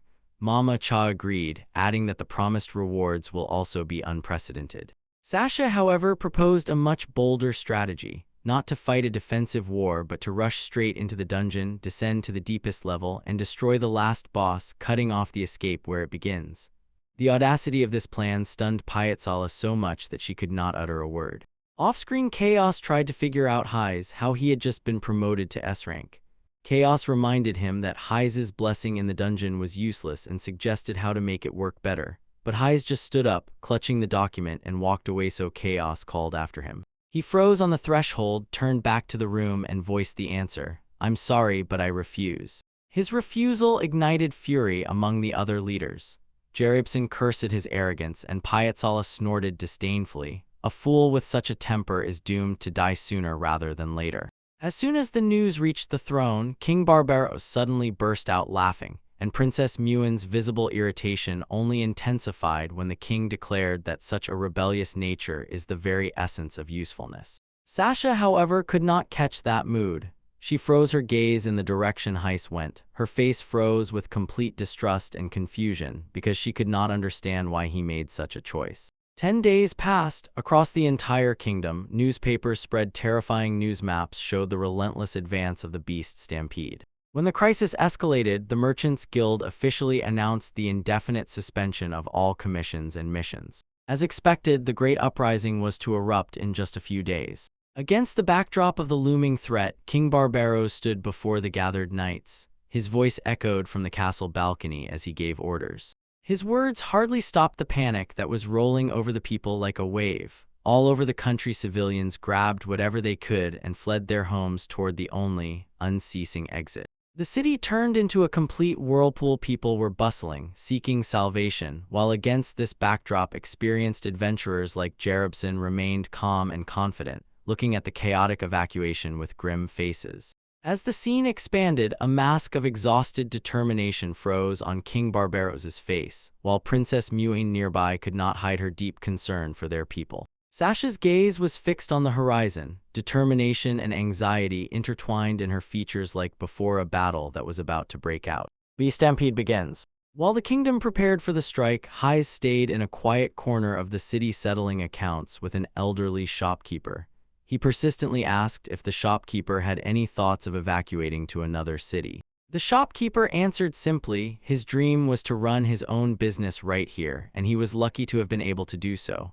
Just as he fell silent, a deafening roar thundered from outside so loud that the building shook. Then he lifted a framed photograph of his family, his wife and smiling son. He said he felt truly lucky because his wife and child were not at home now. His voice, tired and resigned, spread over the desert landscape. The horde will come and will not leave even a single bone to properly bury. Tears glistened in the old man's eyes, and he explained in detail. The house, family, and reputation were all he had left to lose. According to him, the inn was the last piece of his family's legacy. A barely audible dull thud, and he closed the book on the counter, confirming his decision to protect his dream and his son. Heiz silently listened to the sincere confession, his face shadowed by dark hair, and the newly worn eye patch only emphasized the silence. She turned back to the counter, the clinking of coins cut through the pause. He explained to the surprised seller that the money paid for both his lodging that night and breakfast in the morning. Meanwhile, at the top of the city's formidable outer wall, the true scale of the threat was announced. According to estimates, about 70,000 beasts were approaching the city. A thunderous roar rolled through the stone gates. It was raised by the guild master Gaze, who rallied the defenders to fight for their king and their people. Beside him, Sasha's voice tore through the growing fear. She declared she would be their shield and sword unbreakable. Her brazen scream was immediately cut off. A frightened update from Scout. The estimate was wrong, in fact 100,000. A wave of shocked disbelief swept over Gaze, Sasha, and the other defenders on the wall. When despair began to descend on the walls, Heist stepped onto the empty streets of the city. His long cloak billowed around him as he walked confidently and purposefully. His gaze was fixed ahead, ready to face the impossible storm alone. Through the hum and rustle, a swarm of monstrous, goblin-like creatures creeps in. They advance densely, and he holds his position. Suddenly, a gigantic four-barreled weapon materializes, blazing with bright light. He aims carefully as one of the creatures rushes, screaming they have already arrived. He fires and launches 3 huge shells that tear through the air like rockets. They explode as soon as they hit, covering the front ranks of the horde with a giant fiery flash, while he is already beginning to call out his next weapon. With a roar of tension, the launcher disappears, giving way to a giant multi-barreled revolver gun complex. All the power of the summoned weapon flows through it like a wave as it prepares to fire again. He unleashes a devastating stream of fire. Cannons spew shells that tear through the monsters and shred their ranks. The beasts are sliced to pieces in a chaotic spray of terrible bloody gore. Their screams drown in the deafening roar of weapons. Looking into the distance, Reynolds sees an incredible sight. Nearby, Sasha freezes in shock and aloud wonders, is this colossal force really a blessing for the robbery? Somewhere another commander gives an order to the archers and a hail of arrows darkens the sky. Suddenly, a horned demon crane appears before Sasha, wildly going mad and laughing. He mocks her, calls her a bitch, and declares that her party must also become part of the bloody carnage he is about to unleash. He is drawn to the loot again. The assault continues. The crane blinks and aims. Curiosity catches him. What kind of weapon can create such a spectacle? And he admits, the fight has turned into a solo performance by one. He looks intently at the distant warrior, and a look of contempt grows on his face as he mutters a curse at that little one. Meanwhile, Reynolds takes command, orders the vanguard to move forward. He states that he relies on them on Sasha, Rob, the armored warrior, and Philip, who are already preparing the attack, marching straight into the thick of it. Robin leads the attack with a furious roar. She swings her huge weapon in a massive arc, killing a goblin, smashing it into bloody pulp on the ground. She clenches her teeth, activates the ability of non-identification, and asks her comrades to endure. The effect is instantaneous. A huge one-horned monster roars and flies into the very thick of it, while her blade traces a swift arc against the terrifying wave of monsters. Somewhere else on the battlefield, the warrior Jarbason pounds his weapon on the ground, causing an earthquake. Nearby, Reynolds calmly activates his own poisonous ability and, snorting boldly, says, "Those creatures writhing look downright disgusting." His observation is shattered by a furious blow. The earth cracks and crumbles. When the dust settles, the demon crane stands before him and demands to know who he is. Reynolds, bewildered, can only stare frozen as Crane notes how quickly he started to retreat. He smiles indulgently, recognizing Reynolds, the very man from Sasha's reports. And the demon, as if deliberately, intentionally asks if Reynolds knows Sasha. Not waiting for an answer, Crane immediately takes the initiative, asks what he wants, then declares his intention to erase him. He calls Reynolds a monster, mocks the trash that forgot one thing: Sasha is his senior commander. The insult hits right on the nerve. With a furious scream, Reynolds lunges forward, the sword flashes, flying toward the demon. The demon disappears. In a moment, Crane is already behind him and harmed, and somewhere deep in the forest, a distant explosion echoes. Sasha shouts a warning, telling Reynolds that the demon has appeared. Her words drown in a new, colossal threat. A huge horde of monsters is surging over the ridge, a real stream of mad beasts. Sasha's eyes widen as she realizes how critical everything has become, and Reynolds shouts for everyone to look. Then the earth begins to tremble and split. A giant armored creature like a living mountain of torn rocks breaks out with a deafening, thunderous roar. Seeing the new giant, Reynolds desperately calls Sasha's name. He watched as a gigantic stone monster, a creature of earth and fury, shattered the very ground before him with all its incredible strength. The beast roared so fiercely that the iron rang, and that roar rolled across the battlefield.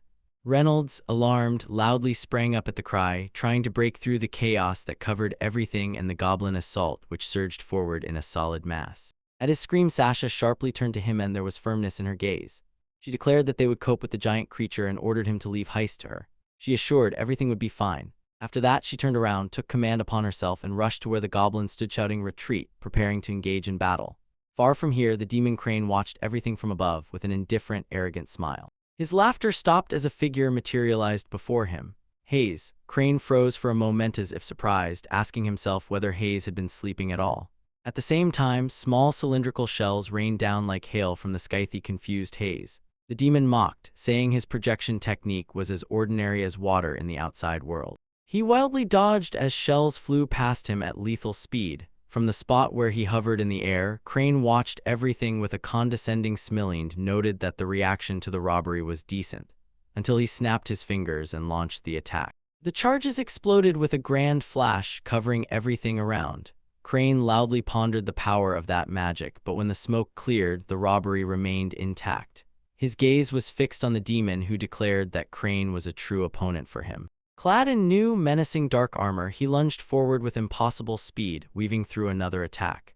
Crane exclaimed that he was struck by the power of magic, then immediately asked, would Heise even be able to hit? And as soon as Heise landed, raising dust, the demon resumed the assault from above, demanding, what next? He knew, if he didn't make it in time, he would die. And suddenly it dawned on him, if he broke the trajectory of the flying shells, the attack would stop. When the next wave approached, he calmly placed his palm on the ground end. The flying shells shattered into safe fragments of light. For a moment of rest, Sasha touched the voice from behind. She placed a calming hand on his shoulder, told him to hold Anch was nearby. Then she suggested attacking again together. Her words erased the last tension. A confident smile spread across his face, and his glove flared. The power was already gathering in his hand as they prepared for a coordinated attack. He aims a double-barreled firearm at the demon, raises it confidently, and opens his eyes wide as if he cannot believe what he sees. He is torn by the question, how is this possible? He needs to know what trick this is for Heise to show such power while his own magic is still active. In response, he pulls the trigger. Sasha stands nearby, and her hands channel a bright, twisted energy. It merges with the weapon's discharge. Together, they unleash a giant spiral vortex of power that completely envelops Crane. The demon whines through the scream. His face is a mask of shock and humiliation. He cannot comprehend how his own mighty magic, turned against himself, can defeat him. When the energy of the strike finally fades, the figure trembles and disappears. On the desolate landscape settles a deep silence. Among the shattered earth and debris, only Sasha Heisen remains solitary figures in the vastness of ruin. The silence is cut by a friendly voice. Before them appears Piazzala, a bright smile, a gaze not at all embarrassed. She thanks Heise for the help and jokingly hints that afternoon tea could be a real reward for her. But before he can respond, his face twists in pure shock. He sharply turns his head and shouts Sasha's name, giving an alarm signal. Sudden panic so frightens Piazzala. It is her call for her sake. Meanwhile, Sasha stands gasping for air, her face hidden in patches of blood and dirt. Underfoot, the massive stone body of a colossal monster cracks and crumbles to dust. The victory is final. The alarm signal spreads across the battlefield, a message for all soldiers and travelers. The demonic beast of SS rank, known as Demon Emperor, appears. The colossal creature of living stone shakes the earth with a guttural roar as the order sounds, and all warriors focus and fight with all their might. To the desperate threat, Sasha lunges forward, a single leap high into the air. She brings her sword down on the monster's head with inhuman strength, but the blade strikes a dull clang. It doesn't leave even a scratch on the stone hide. The impact sends a shockwave rolling, and Piazzala breaks into a cry of alarm. She is thrown backward by the recoil, her face hardening with disappointment as she finally realizes the creature's armor cannot be pierced. She staggers through the air, trying to regain balance, and Reynolds shouts her name, his voice full of concern. Her brief vulnerability is immediately exploited. The appearance of the Demon Emperor threw the entire area into chaos, and from the dark woods, a pack of goblins pours onto the field, cutting off any chance of retreat. Sasha finds herself surrounded, and one of their attacks forces her to scream. Seeing her fall into danger, Reynolds desperately carves a path through the goblin ranks, cursing these miserable creatures. He fights to reach her, but Sasha has already dropped to her knees, weakened and gasping from the monstrous onslaught. He shouts her name again as a goblin approaches her defenseless body. Just as its claws are about to strike, the creature's head explodes in splashes of black ichor, struck down by an invisible force. That brief respite is gone. The colossal Demon Emperor begins drawing dazzling light into its gaping maw. Reynolds holds a glowing magical item in his hands and suddenly realizes the terrible danger. He tries to call Sasha to run, but it's too late. He is too far, trapped in his own struggle. He knows he won't make it in time. A thunderous roar, and the monster unleashes a tsunami of destructive energy onto the ground. The beam scorches the soil, turning everything in its path to ash. Reynolds can only desperately scream Sasha's name as explosive craters consume the place where she stands. Facing inevitable destruction, Sasha is convinced this is her end. From the smoke and dust settling, a figure emerges. He stands unwavering over Sasha's fallen body. It's him, but changed, beaten, bruised, in a dark, flowing coat and his right eye covered by an eye patch. Sasha, lifting her gaze in complete shock, barely whispers his name. He is silent and stands with his back to her, an unshakable guardian against the destruction he just managed to avert. Nearby, the ground is a dead wasteland, scorched earth and broken stones, evidence of the explosion's force which he somehow miraculously prevented. Sasha just sits and looks at her unexpected savior. He pressed Sasha to himself while she leaned on him, her voice trembling with relief and anger. She demanded an answer as to why he went to death for her, shouting that she never asked him to protect her. Maimed and covered in blood, he answered only one thing: it was instinct. From the ground where he lay wounded, Reynolds watched them and a clarity flashed in his eyes. He realized their shared goal had always been to become strong adventurers. Sasha's gaze warmed as she looked at Heist. From then on, he no longer doubted. Despite the long road ahead for her, he knew she only wanted the best for him. And it was she, as he admitted to himself, who became the driving force pushing him forward and not to stop. Then his gaze fell on a colossal monster looming in the distance. He ordered Sasha to step away from the giant turtle and leave it to him while the creature rumbled threateningly. A memory surfaced in Sasha's mind, a time when she was younger and couldn't bring herself to kill even a trembling slug. Heist was nearby, poking and urging, just do it, just slash. A flash of thought about his supportive smile, as if he was telling her she was capable. The contrast between how he once believed in her and now, when he begged her to run, ignited a fire within her. Clenching her fist, she thanked him and declared she would fight. In a dazzling flash of light and shadow, Sasha drew her sword and, disrupting its trajectory with a strike, unleashed a wave of energy that completely wiped the surrounding horde of goblins off the face of the earth. Reynolds could only freeze in shock, trying to understand where such incredible power came from in her. Her blade, a golden sword, now pulsed with bright light. She recalled Jair Bazin's words about awakening and the true time, a state when true, suppressed power is revealed. Reynolds knew her potential was restrained. And Sasha, gathering herself with new determination, declared, Hybelk is now under protection. The colossal monster broke free with a roar that made ears ring. Sasha struck the huge head into the ground, unleashed her heavenly Fang attack, and tore the very earth apart with a thunderous explosion. Her devastating offensive met a deaf, desperate roar, and she transformed, filled with strength and ignited by it. Sasha rushed forward, proclaiming herself an unshakable shield and an unbreakable sword. Her mighty cry spread across the battlefield, piercing the foggy veil of knocked-out unconsciousness and dispersing the looters. The sound jerked him and his eyes snapped open. He lay on the bed, his face bandaged and his head spinning foolishly. Could he really be in a roadside inn? A woman's voice nearby confirmed yes, he was indeed far from home. He turned his head to see Prasia, who greeted him cheerfully. Good morning. He barely uttered her name and asked how she ended up here. Prasia explained that the fight was already over and added, confidently stating that her spiritual strength was more than enough for this task. But what troubled him most was not his own body. Struggling to rise, he hurriedly and breathlessly inquired about Sasha's fate just at the moment when Piazzolla entered the room. His question was met with sudden, heavy silence. Two elves exchanged uneasy glances. Breaking the silence, Persia quickly invented an excuse about water and left the room together with Piazzolla, leaving Hayes alone with his growing fear.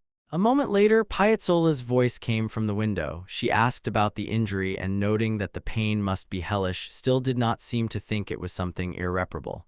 Hayes could only nod quietly. But her tone immediately changed. It became sad. Piazzolla sincerely, from the bottom of her heart, apologized, and in that sincerity there was more weight than in any explanations. She tried to prove that Sasha entered the fight on her own, by her own will, and no one forced her.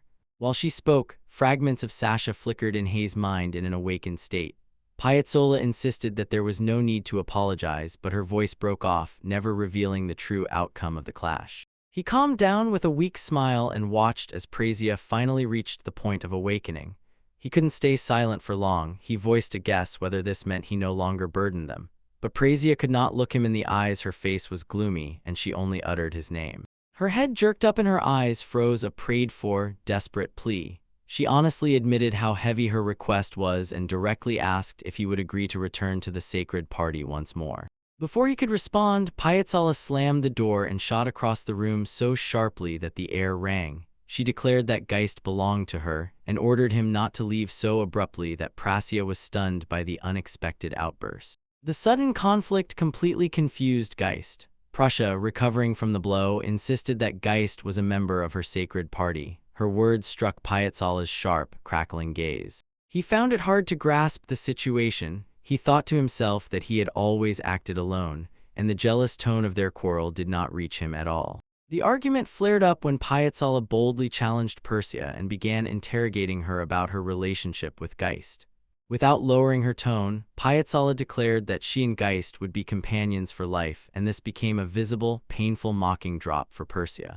A sudden loud noise from outside crashed into their quarrel. They were still not out of bed, and Geist turned his head toward the sound, trying to understand what could have caused such a commotion. He struggled to get up, slid to the window, and peeked outside. Quietly he considered, maybe his current situation was not so terrible after all.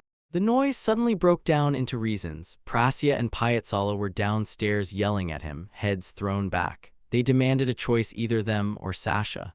Geist, in despair, burst out shouting, reminded them that he had already told them he was a solo raider. After 6 months, the city found its own rhythm again. Its streets buzz and boil with life and energy. At Sacred Guild Hall, Sasha stumbles upon a party of newcomers. A group known as Thousand raises their eyes to her, and their leader stammers and says they have arrived. Meanwhile, Sasha apologizes for the inconvenience. She hands them a new poster with a task. It is a C-rank commission to destroy the Orge Lord. The party leader with spiky hair shudders in surprise. Sasha says that Thousand is now a C-rank party, so she decided it's time to take on a more difficult mission. She asks if they can handle it. Lauren clenches her fist with determination, assures her they can, and asks her to trust them.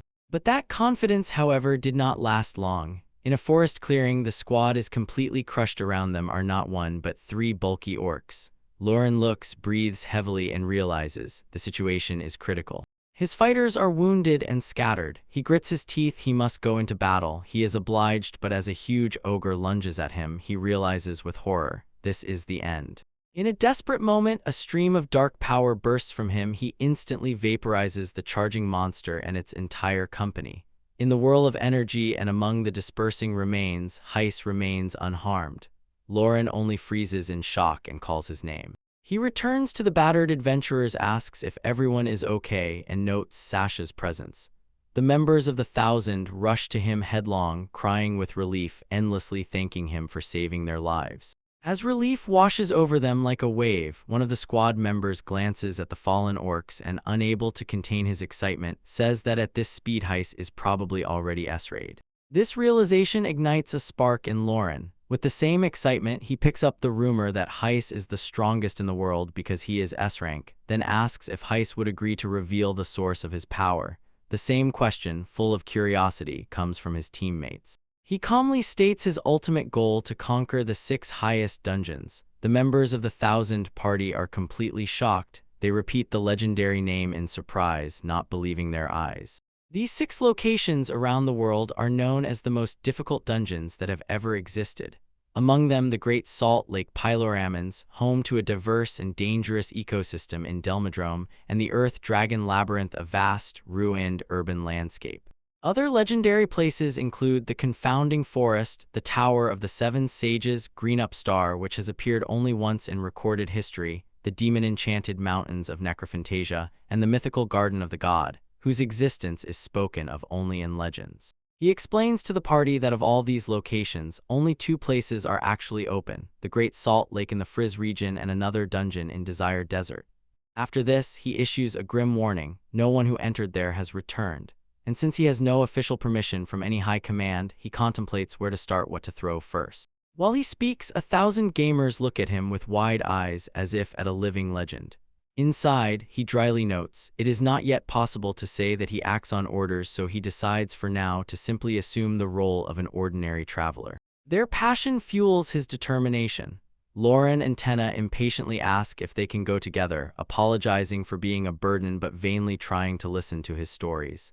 The whole company instantly becomes a single request: let them join his journey. He is just about to answer, and the scene jumps to a luxurious throne hall. The great gate opens. King Barbaros greets Heist. He kneels and apologizes for being late, while 1,000 present at the 1,000 party sit at a neighboring banquet table, completely bewildered.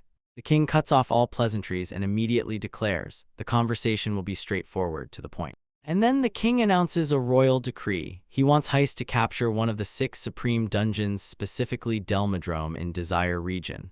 But the direct order momentarily throws Heist off track. His thoughts race wildly, crashing into consequences. He will have to chase just as fastinto the next supreme dungeons. Soon, hearing his hesitation, the king immediately explains his decision. Considering how brilliantly Heist performed during the recent Stampede incident, he is confident that Heist is capable of challenging Delmadro. He stood before King Barbaros, who leaned forward and asked bluntly, will he accept this challenge? Without hesitation, he knelt down, the armored fist pressed firmly against the floor. He will carry out the order. As soon as the order was given, the king turned his gaze to the large stone tablet with engraved symbols. He ordered Heist to search for the Desire Adventurers Guild to obtain precise information about the dungeon, and added that a man named Balgon would surely know all the details. The king continued and explained, the letter of introduction is already prepared, so he hopes for a positive response. His advisor Bonnet stepped forward to deliver the letter. Gase took it, briefly confirming, understood everything. His case was completed. The robber turned around and left the throne room. The iron poor gates cullies slammed shut behind him with a bang, locking his new mission. As soon as he stepped outside, he was met by Piazzala and Sasha. Piazzala appeared with cheerful pomp and announced that she had heard he was going to Desire to find a huge dungeon, while Sasha watched him and only remarked that it was just like him. He walked past them, warning, this time do not follow him. He knew the place was dangerous, so he intended to go alone. Piazzala called back, ordering him not to worry. Smiling confidently, she assured him she would not go with him. Then she stepped forward and gently took his hand.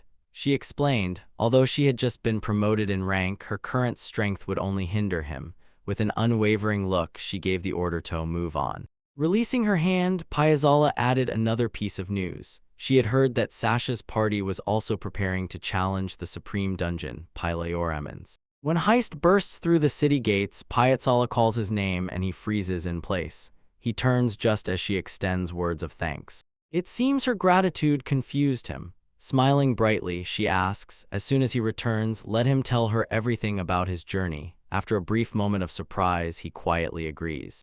Her face relaxes as she adds, he can tell his stories while they drink tea together. Exchanging brief farewells, the two travelers set off, wishing each other a safe journey ahead. Their travels lead them to the bustling desert kingdom of Pizia, a city nestled against a formidable mountain range, and they promptly reach the local adventurers guild.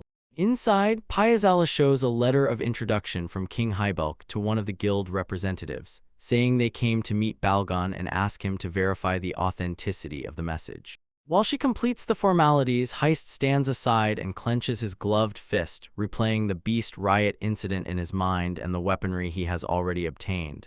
If everything goes smoothly, he thinks there is nothing to fear. His thoughts are abruptly cut off by a crowd. A giant bearded man looms overhead. His voice thunders. Is this Heist who aims to conquer Delmadrone? Confused, Heist looks up and asks if he is the one who went bald and is already doomed. The man confirms. Heist explains that his king sent him to conquer the dungeon, so he needs information. Balgon immediately dismisses him with a roar, saying he doesn't care and should get lost. He grumbles angrily why he should listen to some kid, and what the hell the high steps made him afoot in his establishment. Balgon cannot calm down for a long time, mockingly and contemptuously twisting the very idea that King Barbaros would send an S-rank evaluator involved in a beastly riot to investigate Delmadrome. Anger boils, and then Piazzala steps forward, a calm smile on her face, a quiet order to Balgon to pull himself together. Her diplomacy is cut by laughter, sharp, sudden, mocking. He disgustedly mocks the prestige of the title of the 4 great clans, because to him even the idea of music is nonsense. After this, he directly addresses the tall man and orders him to listen carefully. With a sharp snarl, he throws, Hisicus Balgana is just an old man running away from some unknown enemy. Horror grips Piazzala and she cannot hold back and asks what he is actually doing. The young traveler continues the verbal attack. He brushed off Balgon and those like him, calling them pathetic cowards. His tirade fell silent and he sharply pulled the dark visor over his eyes. Turning his back to the man who was fuming with rage, he calmly advised the shopkeeper, "Consult with yourself and go home." When he disappeared completely, Piazzala's face darkened as if the light within him had gone out. It was then that she realized any chance for a peaceful settlement had completely vanished. She barely opened her mouth when Balgon roared, calling Guys a little brat. At that moment, Guys dashed from the balcony, and behind him there was a furious explosion. The building was blown apart while he was falling. With a hoarse roar, he twists sharply in the air during the theft, barely managing to dodge a blow that almost crushed him. The stone beneath him cracked and splintered into shards. A large, bearded man, the ball already far away, watches with a half-smile. Apparently, he is impressed the boy did manage to dodge. He doesn't give the boy a second to recover, raises his heavy weapon high. "Just try to dodge." The ball disappears from sight and a roar breaks out as the hammer falls, a blow so powerful it takes your breath away. When the weapon strikes the ground, the soil explodes with splashes of debris. The prankster, with a sweeping motion, climbs over Balgon's head and turns the momentum of the attack against him. From below, Balgon smirks defiantly and crookedly as if to say he admits the boy really knows his stuff. He stayed at a short distance. He glances back there where the bare destructive force is spread. A drop of sweat makes its way down his temple. The old man's strength turned out to be much greater than he expected. The shock wave continues to spread outward, tearing up a storm of dust and rock fragments that fill the air around the two clashes. The ball disappeared. I look at the weapon that Heist just instantly materialized, and I am stunned with amazement. He demands to know if the other is going to stop. With a sharp smile, Heist shows the firearm and immediately fires a rapid series of shots. To my shock, the bullets clattered and weakly bounced off Balgon's gloves. The blacksmith did not move an inch, not affected in the slightest. The tall man on the stairs understood. The attack was futile when a small spherical object fell from his hand. His opponent tears the space with loud laughter. "Gotcha," he exclaims, and it is clear that the situation amuses him incredibly. He says it is interesting to see how someone uses Nobunaga. The name hangs in the air and familiar even to Heists. A word triggers a memory. He sees Ibis. Her long hair curls, and she looks back at him with a curious expression and asks if he is her lover. He was sharply brought back to reality by a heavy slap pat on the back. The ball was already gone. Koval sat down closer and spread into a wide smile. "Well then, you know about Nobunaga, huh?" he asks, noticing that the guy is at least somewhat in the know.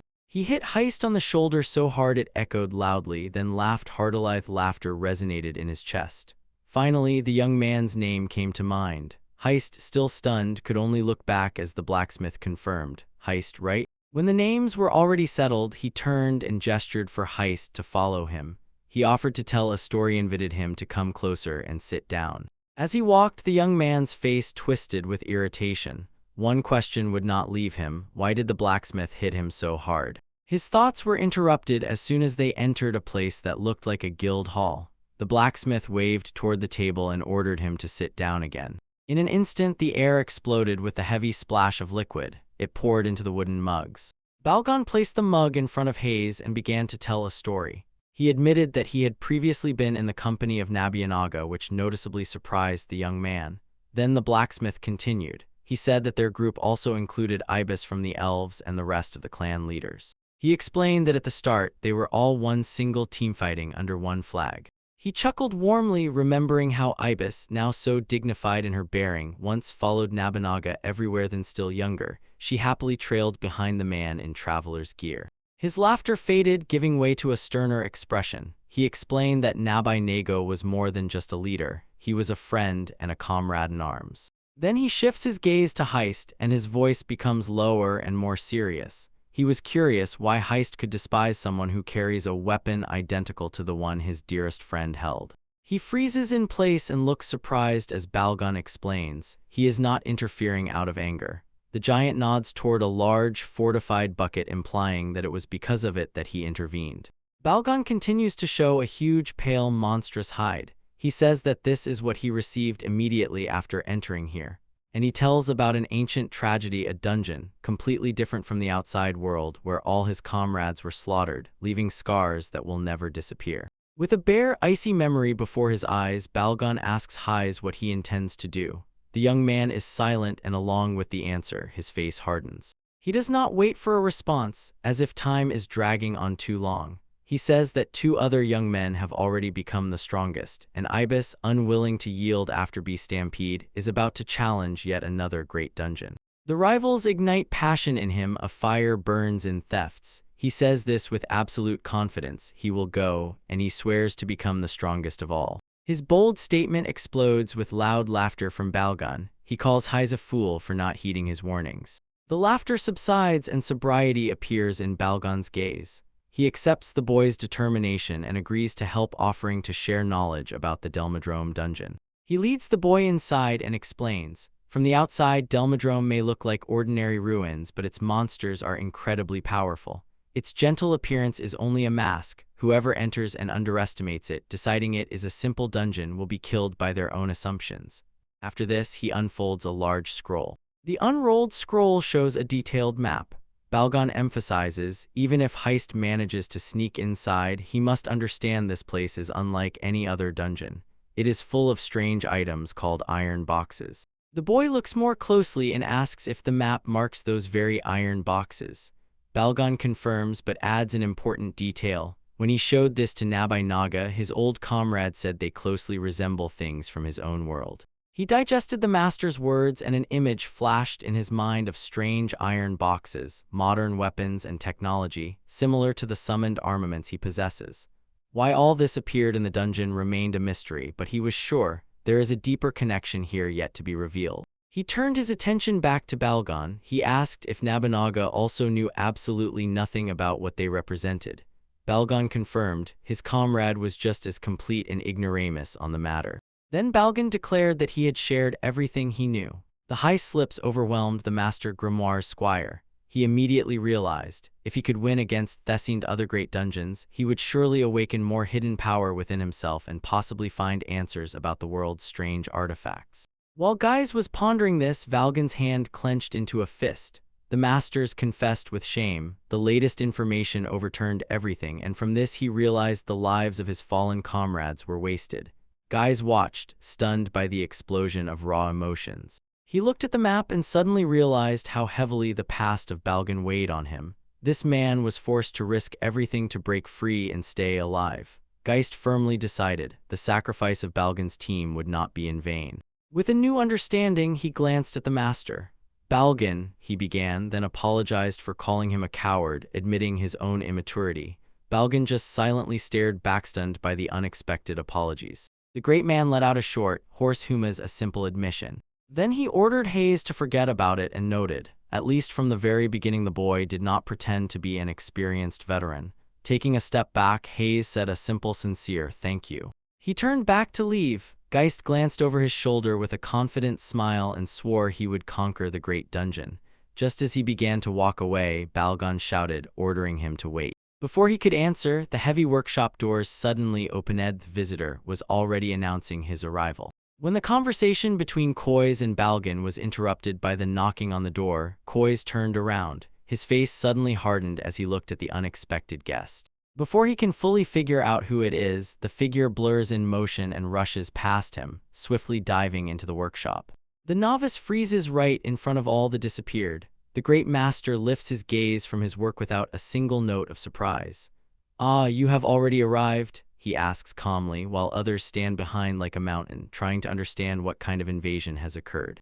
A young, energetic girl with pointed ears places her hands on her hips and sprinkles questions. Is this the last S-rank adventure, and is her name Hijiri? Behind her back, Heist demands to say who she is, and she happily only confirms, "That's right." Suddenly she makes a sharp turn and with lightning speed crashes into Jay's personal space. Leaning very close, she snarls with anger and shouts right in his face, "You're not Jay's." She scans him with her gaze from top to bottom critically without blinking. You look quite strong." And no matter how much she doesn't want to, she reluctantly admits it and steadily rises onto a high stand, still trying to understand what is going on here at all. Walgon breaks the tense pause by raising a letter. He explains to Heist that the message from Barbaros said, during the expedition, another S-rank mission will arrive. Shocked, Heist asks why he was not warned about this. The information finally sinks in and Heist's face twists in shock. "So that's the thing," he shouts. Nearby, Hijiri only arrogantly smiles with closed eyes, holding up a peace sign. He sharply turns back to Balgon, embarrassed, and states that he knows nothing about the partner. Balgon calmly replies, "It doesn't matter, this is the mission he was assigned," and calls them a pair. Trembling with sweat, Jays glanced at the girl. Could it be that they really expect him to agree to such conditions? And Hijiri looked irritated, as if she couldn't just team up with someone whose past is a complete mystery. All that was left for Jays was to hurriedly apologize. To dispel his stubborn distrust, the energetic elf decisively presses forward a traveler's card, the rank clearly visible. She confidently declares that she is actually a true traveler. Her evidence keeps him riveted. He is still trying to digest what he heard when, whispering in disbelief, he mumbles about her S rank. Nearby, Balgon simply orders him to accept the reality of what happened. He looks up as the elf extends a hand with a bright smile and introduces herself again, Hijiri. Finally, responding, Jays officially introduces himself in return. The impulsive young woman named Hijiri beams at Jays and says she hopes he will take care of her. Leaning closer, she boasts about her reputation and asks if he has heard about the famous cursed fist of Hijiri in the Yulan language. Nearby, the bearded Balgon scrutinizes their interaction closely. But a sternness freezes on his face. He bluntly informs her that both Zai and Oolong are doomed to die. The verdict hits Hijiri so hard that she falls silent. After that, he asks where Oolong is and recalls it as a western land, a land of martial arts and endless wars. She restores her bravado, proudly thrusts out her chest, and declares that Oolong is her dear homeland. Brushing off his gloomy premonition, she says they will understand each other after they conquer the dungeon together, and moves closer, causing him to flinch and retreat. He pulls back angry, asks how such a thing could have happened at all, and insists they must overcome this together. But Hijiri seems confused by his fierce resistance to this idea. Meanwhile, in the royal court, King Barbaros makes a stunning announcement. He declares that he himself will join the adventurous raids during the conquest of Great Delmadrome Dungeon. When some courtier voices doubt, the king demands confirmation. Are those the same heights from the terrifying incident B's stampede? The name catches Hijiri's ear and her eyes sharply widen from sudden recognition. She immediately returns to the king and solemnly petitions him, asks for permission to join the heist expedition. She emphasizes that recent troubles caused by high-level adventurers have been a significant detriment to military operations, and this is a chance to make things right. You push the protest with loud cries, understanding the trouble it can cause. But it's already too late. Hijiri was running away and, looking back, called out that she would obey the king's order and relied on him to stay close and not fall behind. Left behind, he suddenly finds himself face to face with King Barbaros. The king leans closer, his gaze Blazingand quietly asks Jays if he has ever been wrong in his judgment of a person. The tone is such that it is impossible to deny. A heavy hand falls on his shoulder. The king's voice continues. He says that it seems the robbery has interested him. After that, he again begins to explain his intentions, and the young traveler remains pinned down, as if in a corner. He is immediately intercepted by Hijiri. She theatrically plants a flag on the top of a small hill. She declares her goal to become the strongest by defeating every powerful enemy in the Great Dungeon. Having stated this, Hijiri throws down a direct challenge, a duel with him. Her eyes flash with an overly bright, almost mad energy as she presses him and demands an answer. Is he really as strong as she thinks? His face remains gloomy and unreadable. He turns away from her, completely rejecting this challenge. He reminds, he already said it, he works alone, and he makes it clear without unnecessary words there is nothing more to talk about. When he starts to leave, the big bearded guard waves his hand kindly in farewell and thanks for the visit. But Hijiri does not want to be ignored, shouts after him from behind, "Wait." The watchman guard quietly watches as they set off together and wishes them a safe journey. Later, already inside the noisy tavern, Heist makes a large order to the waitress: 2 drinks, a super steak, and a complex pasta with wild boar, cuttlefish ink, and sour sauce. The waitress diligently notes his wishes while he adds crispy fried fish to the list. Then Heist turns to Hijiri, who followed him to the table, and with obvious annoyance asks how much longer she intends to stick to his tail. She answers without hesitation, declaring that she will follow him until they conquer the Great Dungeon, and he finally agrees to fight her. Heist looks away, understanding. Her talk about competition is just an excuse to avoid a confrontation. Her determination only grows stronger as she enthusiastically proclaims her decision to stay close.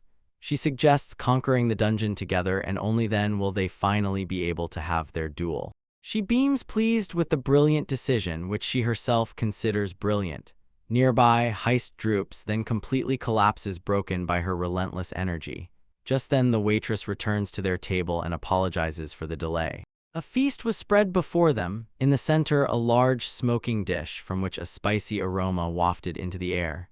Hiziri shouted with pure delight, praising how everything looked incredibly delicious. Wasting no time, she raised a heavy wooden mug, splashing ale, and smiled broadly. She made a toast, celebrating the creation of their new party, and loudly chanted Heist's name. His loud merriment soared into the air. In response, Heist took a steady, unenthusiastic sip. He looked completely indifferent, and to her statement replied with a simple, tired "Oh, really?" He put down the mug and dryly stated that he did not remember any party they had formed. Hiziri did not stop. She simply asked him to at least drink with her. She ignored his protests and instead started eating, contentedly humming and declaring that the delicious dish excites her for what is to come. Then her thoughts returned again to the Gold Delmadrome Great Dungeon. She explained, "It is the highest-ranked S-class dungeon, and its fame hangs over the endless desert landscape." From the sounded rank, Geist's expression sharply intensified. He gloomily retorted, "Whether it was S-class or not, death finds its way there without extra effort." Hijiri nodded, confirming that the risks were real. She said that as an S-class traveler herself, she knew well they would have to face a danger that threatens life. Her smiling mood disappeared. Her gaze became iron, full of determination. Her eyes widened sharply as she emphasized that she had to be mentally prepared for this trial. She leaned forward. Her voice grew quieter, but the tension did not disappear even a bit. She had no intention of dying here. She explained to the frightened bomber she could not die until she defeated him. She tightened her grip on the collar of his chest, and in her gaze triumph mixed with fierce determination.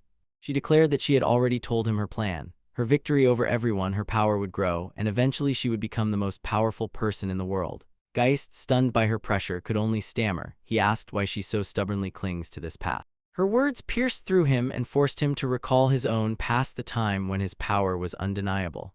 His feats during the Beast Riot in Oolong had long become a legend. He not only destroyed 1,000 demons, but also wiped out the entire demon lineage from the face of the earth. But despite these monumental achievements, a very quiet feeling surfaced in his mind. The burden of that power turned out to be unexpectedly light.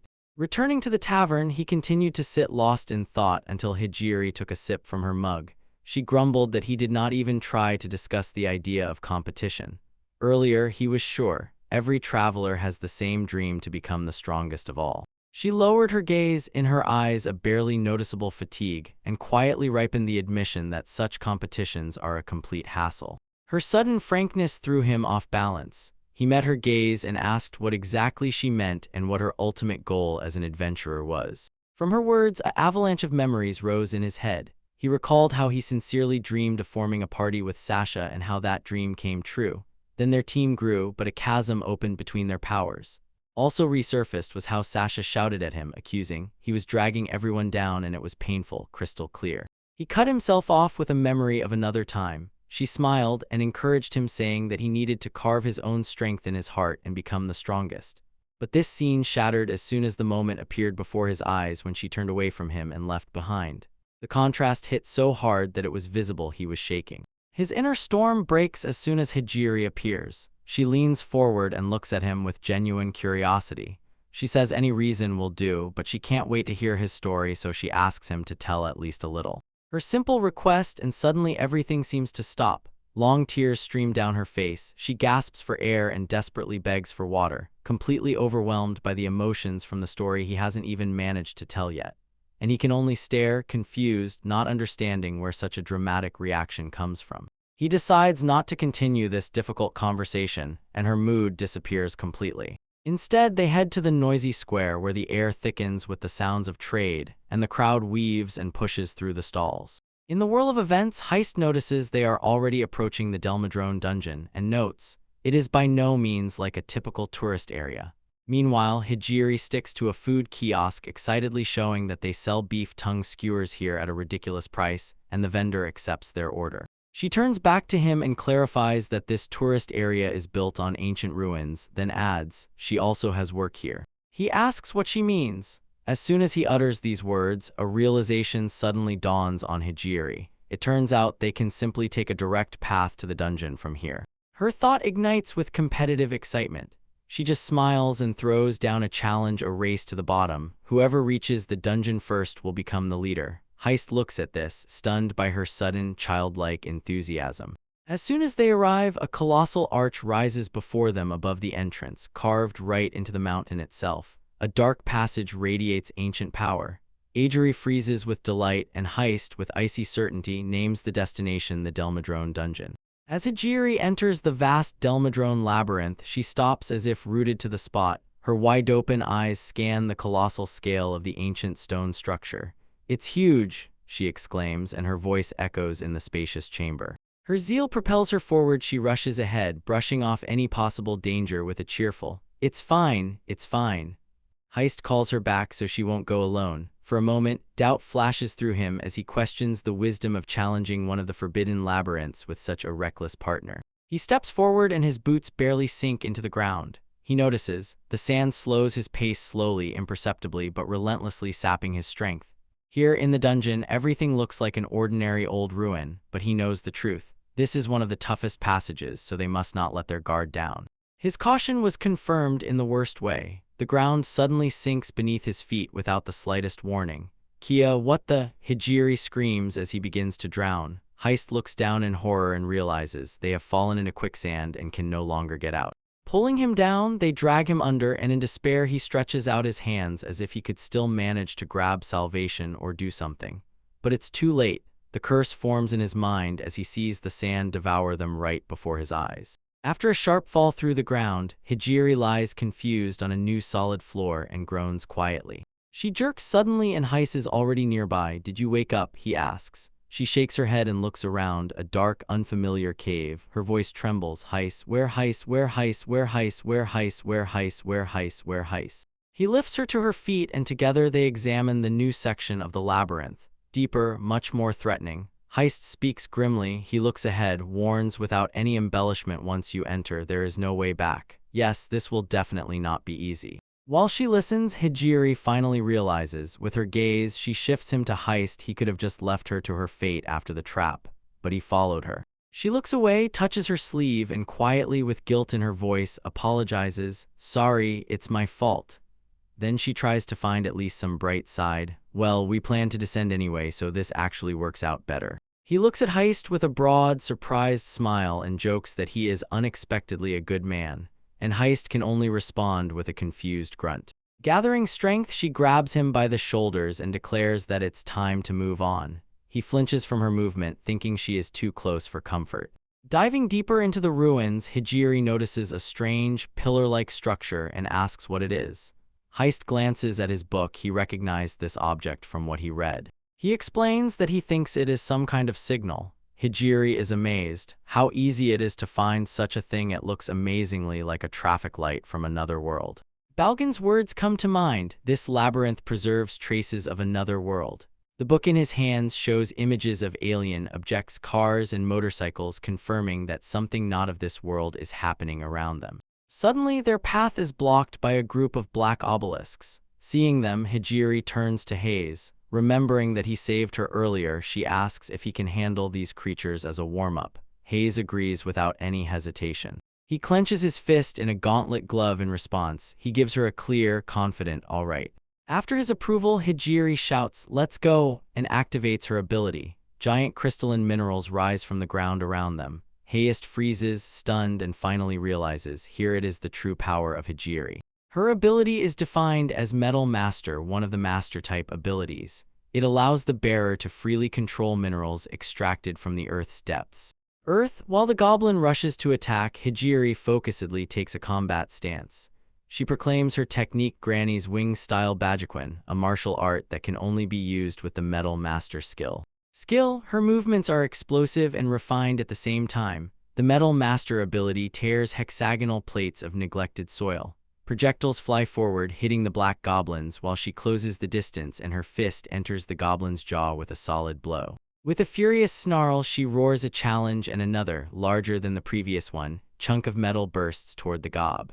When the dust settled, it became clear. The goblin she had already considered defeated and who had managed to lie was lying around her. She froze triumphantly in a victorious pose, shining with pride, and asked what he thought of her performance, stating without a shadow of doubt that it was incredible. Her moment of triumph was short-lived. From the darkness emerged a much larger pack of black goblins. Their eyes glowed menacingly, and they all rushed at her position. The confident face disappeared, giving way to a long scream. Anxiety, the creature surged forward. A storm of claws and teeth covered her before she could come to her senses. Watching the ambush unfold, Hayes immediately calculated the move. He recognized the black goblin's strategy, a small initial attack to lull their prey and confuse them, followed by a full-scale assault from the main forces. Plus an underground ambush, a hideout lying in silence, waiting for the right moment to jump out. Strike, he ordered her not to relax the guard, dryly adding that even a third-rate adventurer would understand such basic tactics.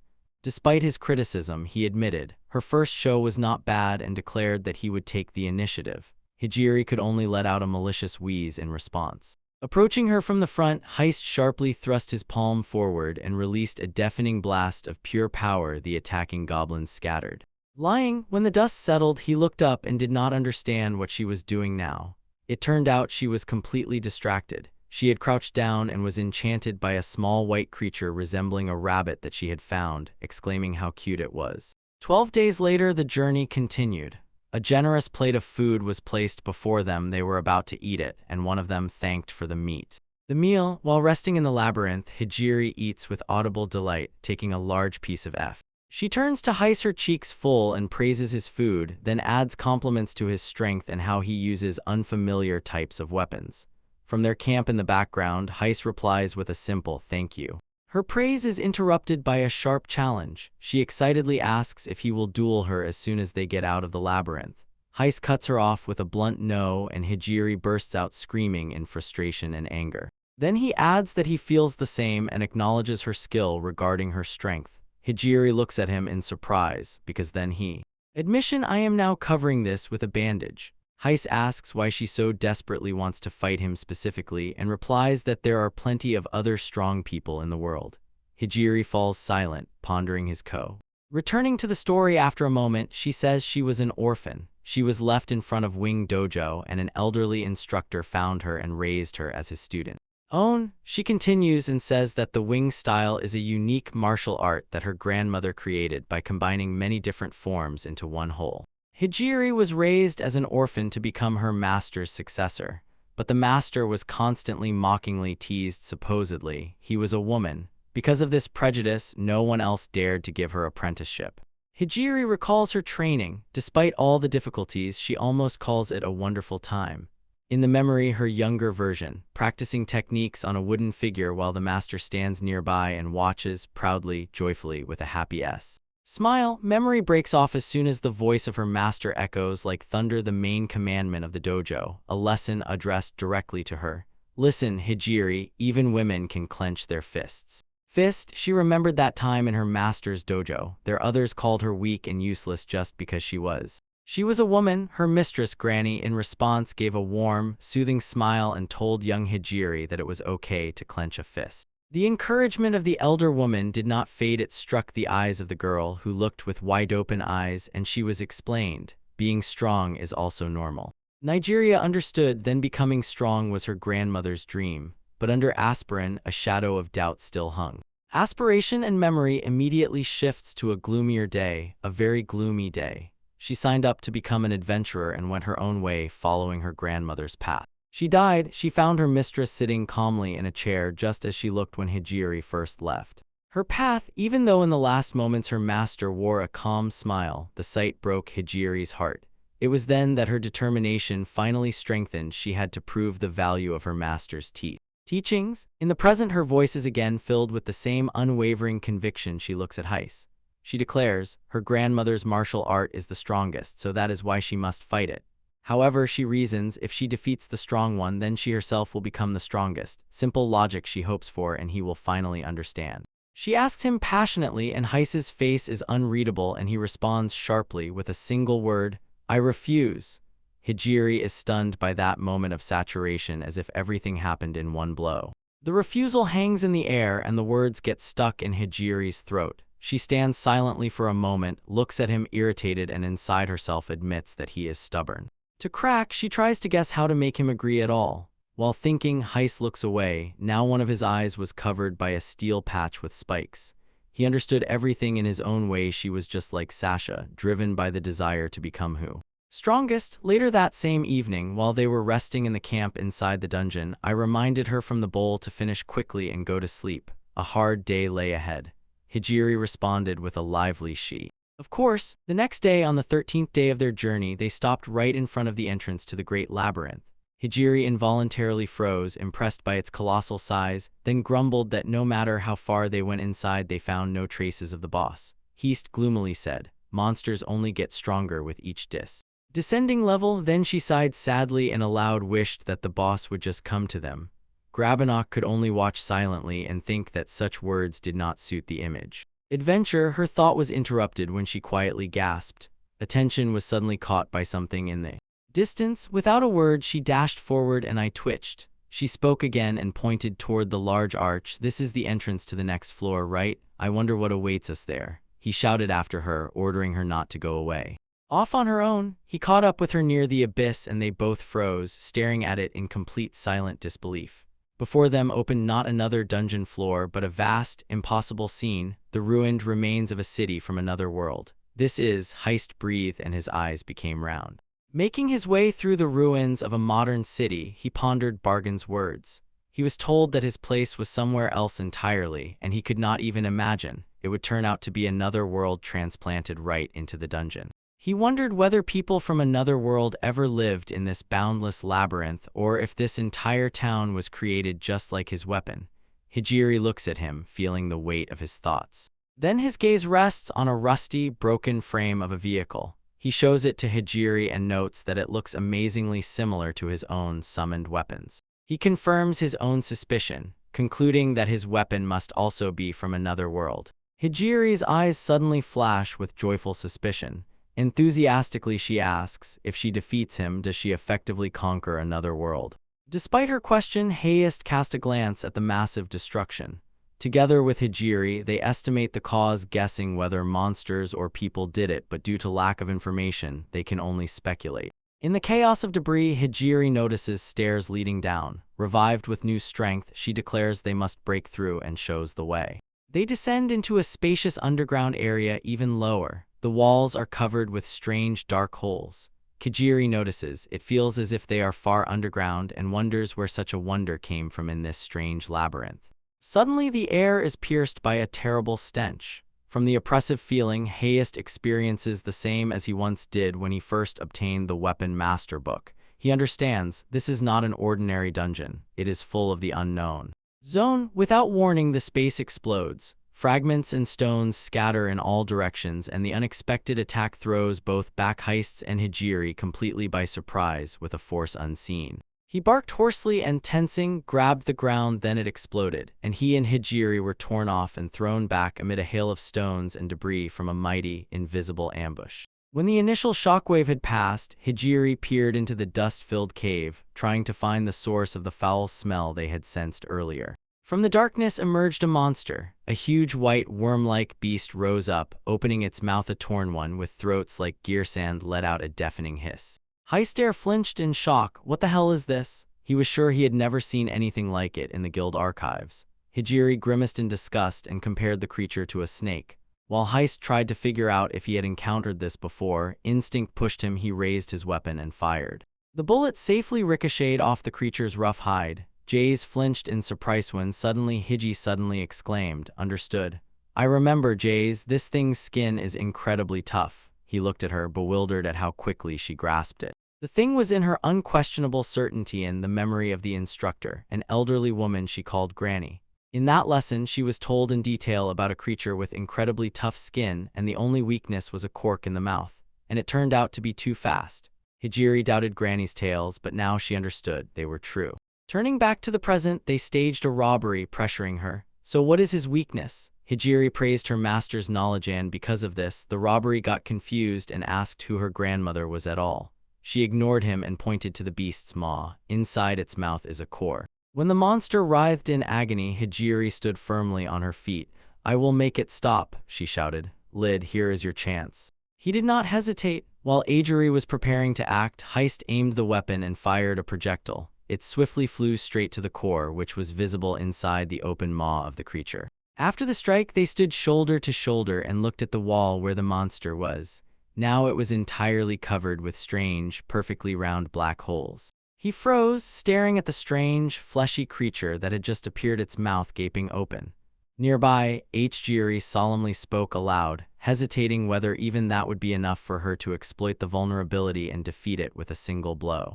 But despite the new threat, Hijiri's competitive zeal flared with renewed strength, and she, without hiding it, awaited their confrontation.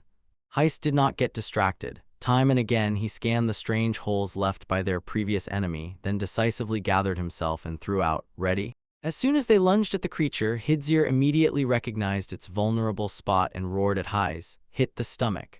Heist admitted he had never heard of this monster before, and at that very moment, when the creature's giant hand lunged downward, he fired a powerful burst from his ganglet. The strike did hit, but Hijiri urgently warned, "If the core is not destroyed, the monster will regenerate." Her words were instantly confirmed. The horn, leg, and back of the creature quickly regrew from the injury. She reiterated the warning, showing the true vulnerability. Inside its torso hid a strange, star-shaped mass of flesh with a single immobile eye, like a core that did not blink. Heist shuddered at this critical detail and turned to her, but Hijiri apologized indifferently, boldly smiled, and admitted she had forgotten the dimension. While the fight raged, Hijiri guessed that the eye was the weak spot and asked if that was too obvious.